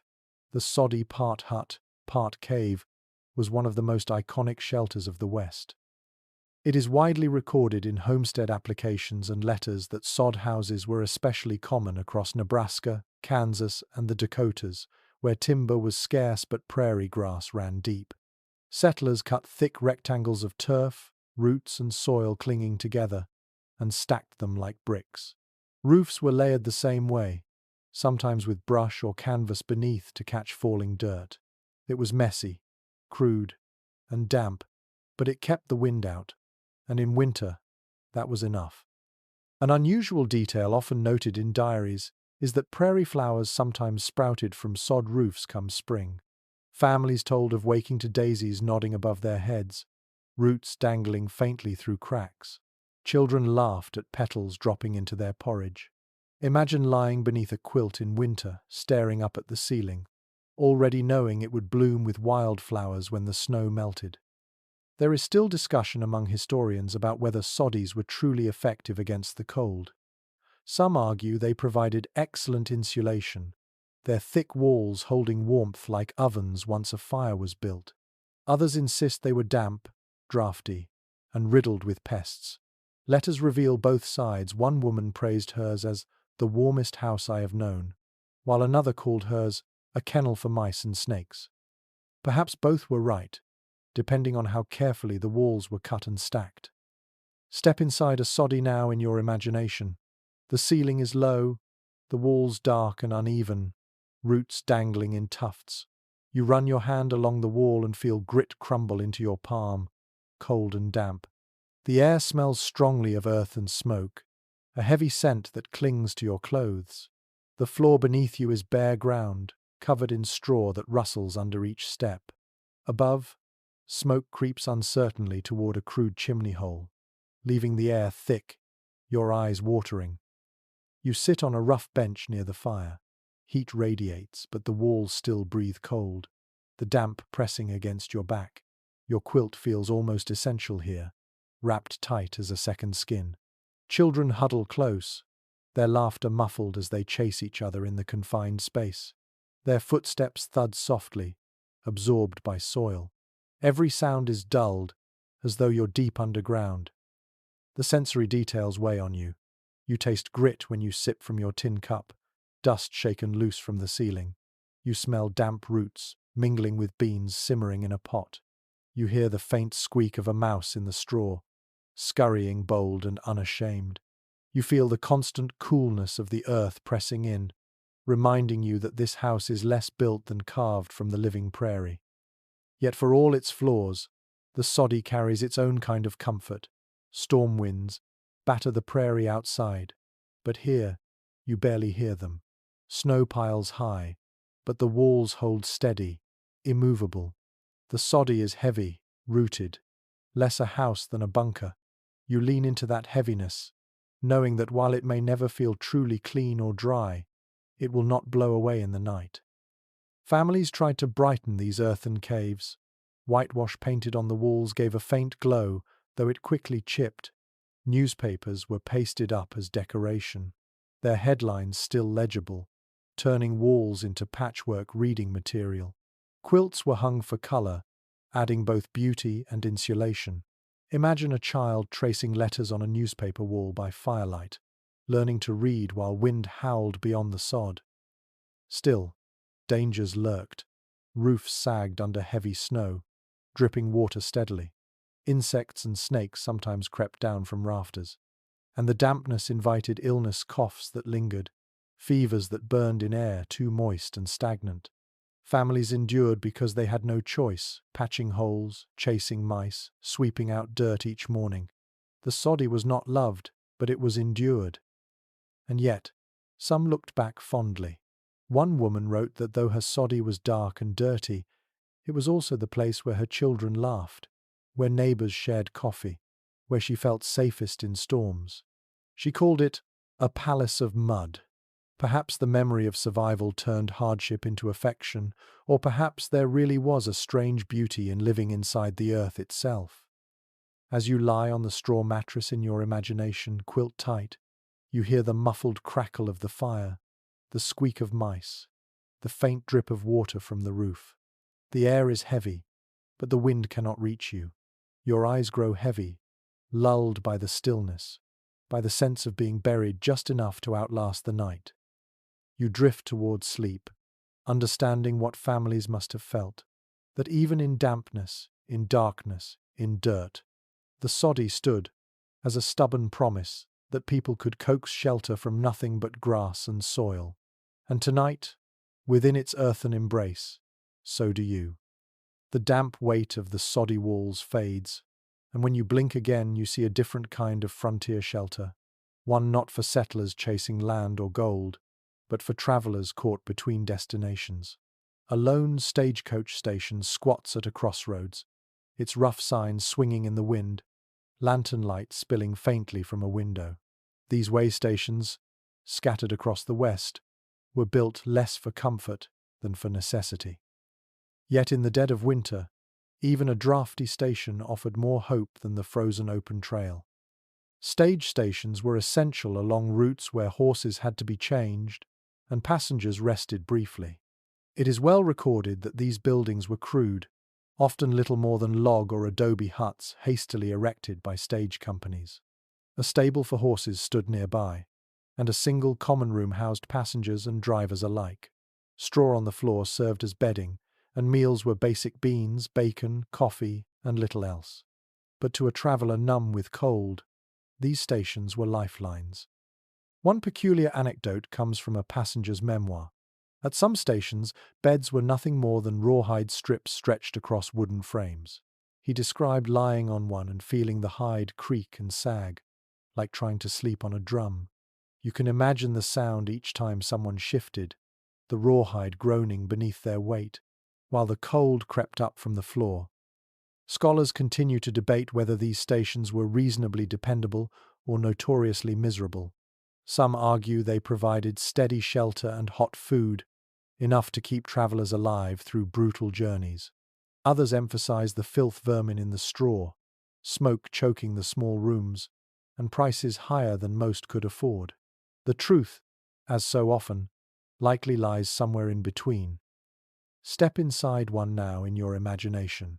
The door swings open, hinges groaning, and you're greeted by the scent of damp wool, horse sweat, and bacon frying faintly. The single room is dim, lantern light flickering on soot-darkened walls. A rough stove squats in the center, radiating uneven heat. Around it, passengers huddle close, shoulders touching, boots steaming faintly as the snow melts.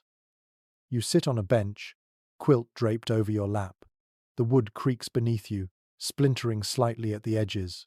Your fingertips run along the table, scarred by knives and mugs, sticky with spilled coffee. The floor crunches underfoot, a mix of straw and tracked-in snow. The warmth is patchy, you feel heat on your knees, while your back still shivers from the draft.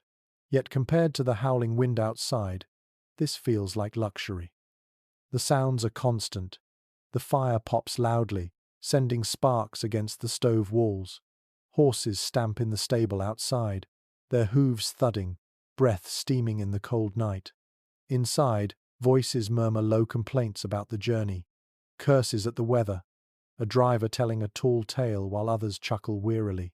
Now and then a cough breaks the rhythm, reminding you how illness spread easily in such cramped spaces. At night, the station becomes crowded. Passengers roll out blankets on the floor, lying shoulder to shoulder.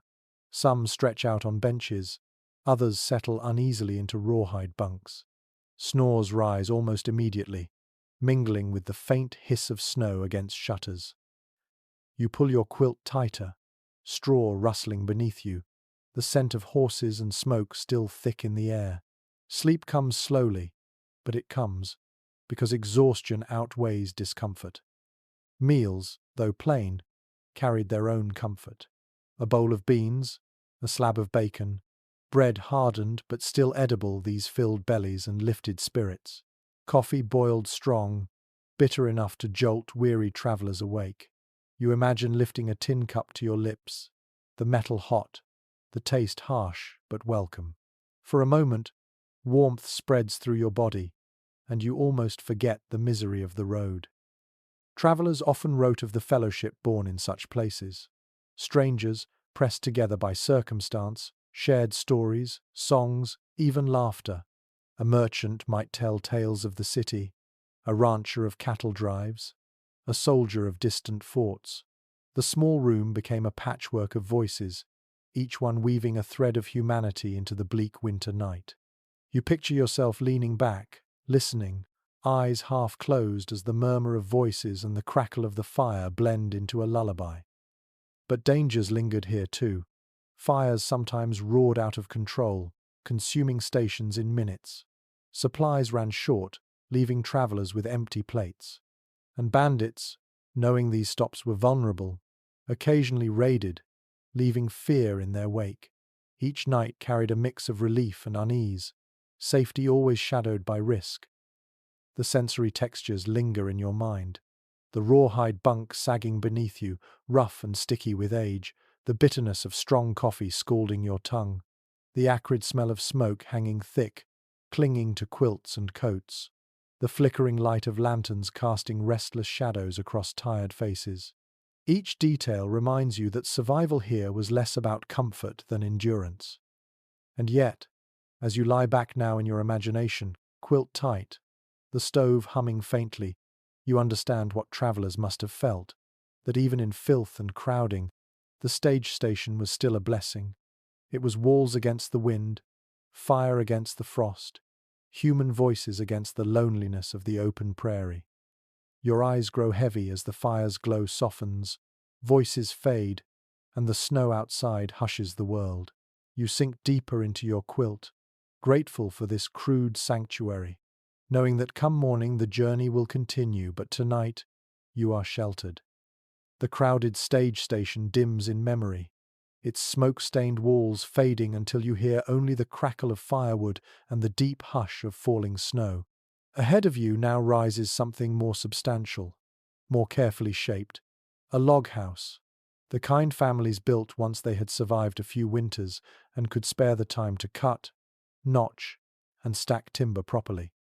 Unlike the soddy or the wagon, the log home symbolized permanence, a commitment to the land and to survival not just for a season, but for generations. It is well known from settlement records that log houses were among the first real homes to appear as frontier families prospered. Built from nearby pine, spruce, or cottonwood, their walls were thick, the gaps sealed with clay or moss, the roofs pitched steeply to shed snow. Compared to canvas or sod, these structures offered greater security and, when well maintained, far more comfort through the long winter nights. One delightful anecdote appears in a Minnesota settler's recollections. She described hanging apples on strings across the rafters, letting them dry slowly by the hearth. Their sweet scent filled the cabin, masking smoke and dampness. Children sometimes sneaked bites, leaving half-chewed apples dangling like ornaments. You can almost imagine the laughter, the sticky fingers, the faint perfume of fruit lingering even as frost pressed at the walls. Historians still discuss whether these log homes truly solved the problem of winter survival. Some claim they were marvels of frontier craftsmanship, keeping families warm and secure. Others note that drafts still slipped through, roofs still leaked, and without constant firewood, even the sturdiest log home turned bitterly cold. As with so many shelters, the truth was both. A log house could be cozy haven or smoky misery, depending on how carefully it was built. Step inside one now in your imagination. The door creaks as you push it open, hinges groaning, and the smell of resin, wood smoke, and stew greets you. A hearth glows bright, flames licking up a stone chimney. The walls loom solid, logs stacked thick, their surfaces rough but steady. You run your hand along them, feeling grooves where bark once clung, the texture rough but reassuring. Unlike sod or canvas, the logs feel solid beneath your palm, unmoving, unyielding. The sensory details are vivid. The floor is wooden too, pine planks creaking softly under your boots. A rag rug lies near the hearth, woven in bright scraps, its surface scratchy but cheerful. Lanterns glow faintly from shelves, their light golden against the walls. The air is warm here, truly warm.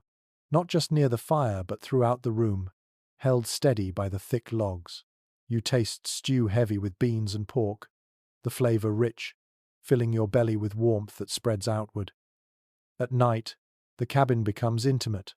Quilts hang thick from pegs, softening the sound of wind outside. Children climb into lofts under the roof beams, their laughter echoing faintly as they settle under blankets. Parents sit close to the hearth, mending tools, reading by lamplight, or whispering plans for spring. You lie back on a straw mattress, quilt pulled tight, listening to the steady hum of family life, the crackle of fire, the murmur of voices, the faint creak of beams above. The rhythms of daily life here feel more stable. Each morning begins with hauling wood, chopping logs, stoking the fire high. Meals are cooked slowly over coals, their smells drifting through the room. Clothes hang to dry near the hearth, dripping snow into pans. At night, stories are told, old country tales, Bible verses, or tall yarns about wolves and spirits on the prairie. The cabin is not only shelter but theatre, school and chapel, all within one warm space. Neighbors often visited, trudging miles through snow to share coffee or check on one another. Imagine the knock at the door, the rush of icy air as it opens, the laughter of welcome as coats are hung by the fire. Voices rise together, mugs clink, songs fill the rafters.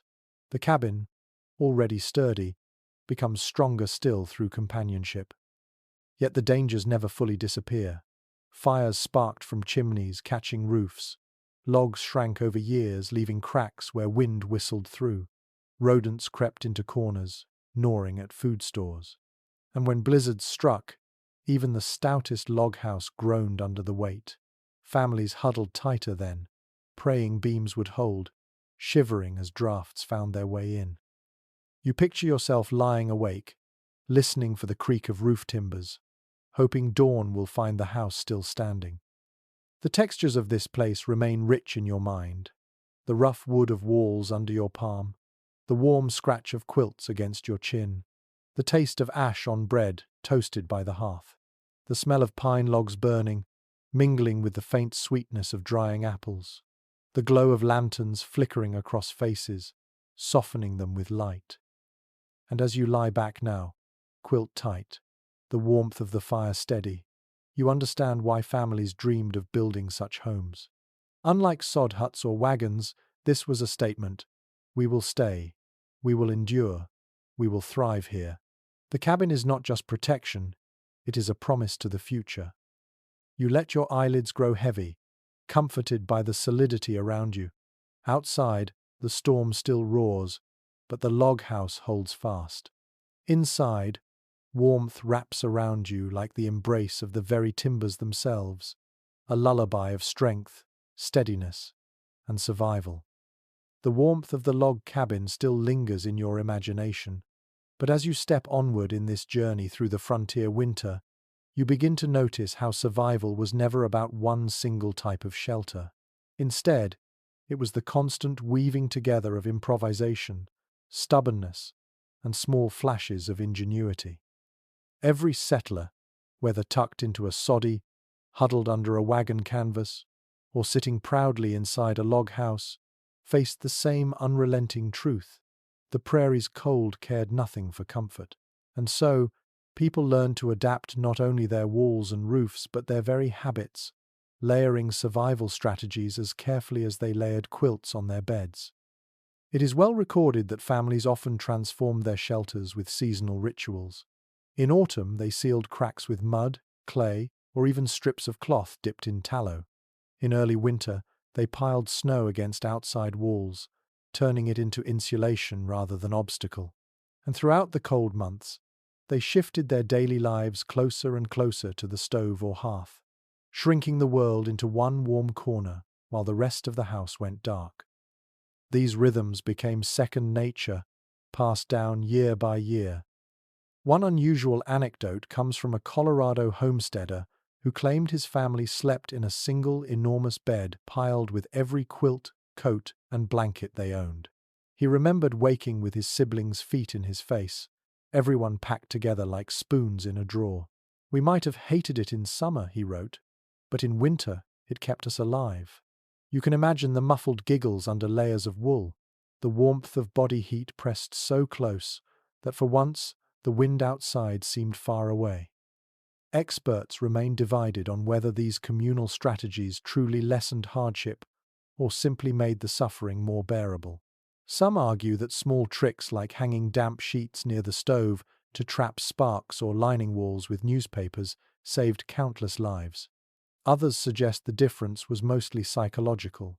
The feeling of doing something gave families hope, even if the effect was modest. Still today, the debate lingers. Was survival rooted more in physical ingenuity or in sheer determination of spirit? Step into one of these winter households now in your imagination. The house may be sod, log, stone, or shingle, but the scene is familiar. Quilts hung along walls, blocking drafts, boots steaming by the fire, filling the air with the scent of leather, a pot of beans simmering slowly, the aroma mingling with smoke. Children huddle around the hearth, playing quiet games with corn-husk dolls or scratching patterns in frost along the window. Adults mend tools by dim light, their hands moving steady and sure despite the cold that creeps in whenever the fire falters. The sensory tapestry is rich. You hear the slow pop of logs in the stove, the occasional hiss as snow drips down the chimney. You smell the heavy sweetness of molasses bread, toasting near the fire, mixed with the sharp tang of kerosene from a lantern. Your fingertips trace the rough edge of a quilt pinned across a drafty door. Your lips taste salt and smoke from the evening's stew. Every sensation ties you to the space, making you feel as though you too are part of the nightly ritual of survival. Nighttime in these homes had its own rhythm. Families often went to bed early, not only to conserve candlelight, but to huddle together against the cold. You imagine slipping under a heavy quilt, straw mattress rustling beneath you, while the sound of the storm presses faintly at the walls. Each creak of the roof makes you hold your breath. Each sigh of the wind makes you pull the covers tighter. Yet the steady breathing of those beside you, or even just the steady glow of the stove, reassures you that the night can be endured. Daily chores continued no matter the cold. Firewood had to be hauled, even when frostbitten air burned lungs. Livestock had to be fed, barns checked, water melted from snow. You picture yourself stepping outside into the blizzard, shovel in hand, snow stinging your face. The house behind you glows faintly, lantern light shining through frost-covered windows. Each step back inside feels like a victory, the rush of warmth, the relief of closing the door on the storm. And while shelters varied widely, stone cottages, sod huts, log cabins, communal halls, they all carried the same essence: fragile walls standing between families and the merciless frontier. That fragility bred resilience. People patched, repaired, improvised, and endured, season after season. In their resourcefulness lies the quiet heroism of ordinary survival. The textures of these shelters stay vivid in your mind as you wander through them all again. The gritty crumble of sod, the resinous scent of pine, the creak of rawhide bunks, the shimmer of mica windows, the heavy hush of stone. Each one imperfect, each one flawed, and yet each one a testament to stubborn persistence. You realize now that there was no perfect shelter, only the will to make something, anything, stand firm against the cold. As you curl back beneath your imagined quilt, you feel a profound respect for those who faced such winters. They were not conquering heroes, but ordinary people armed with mud, straw, logs, stone, and sheer grit.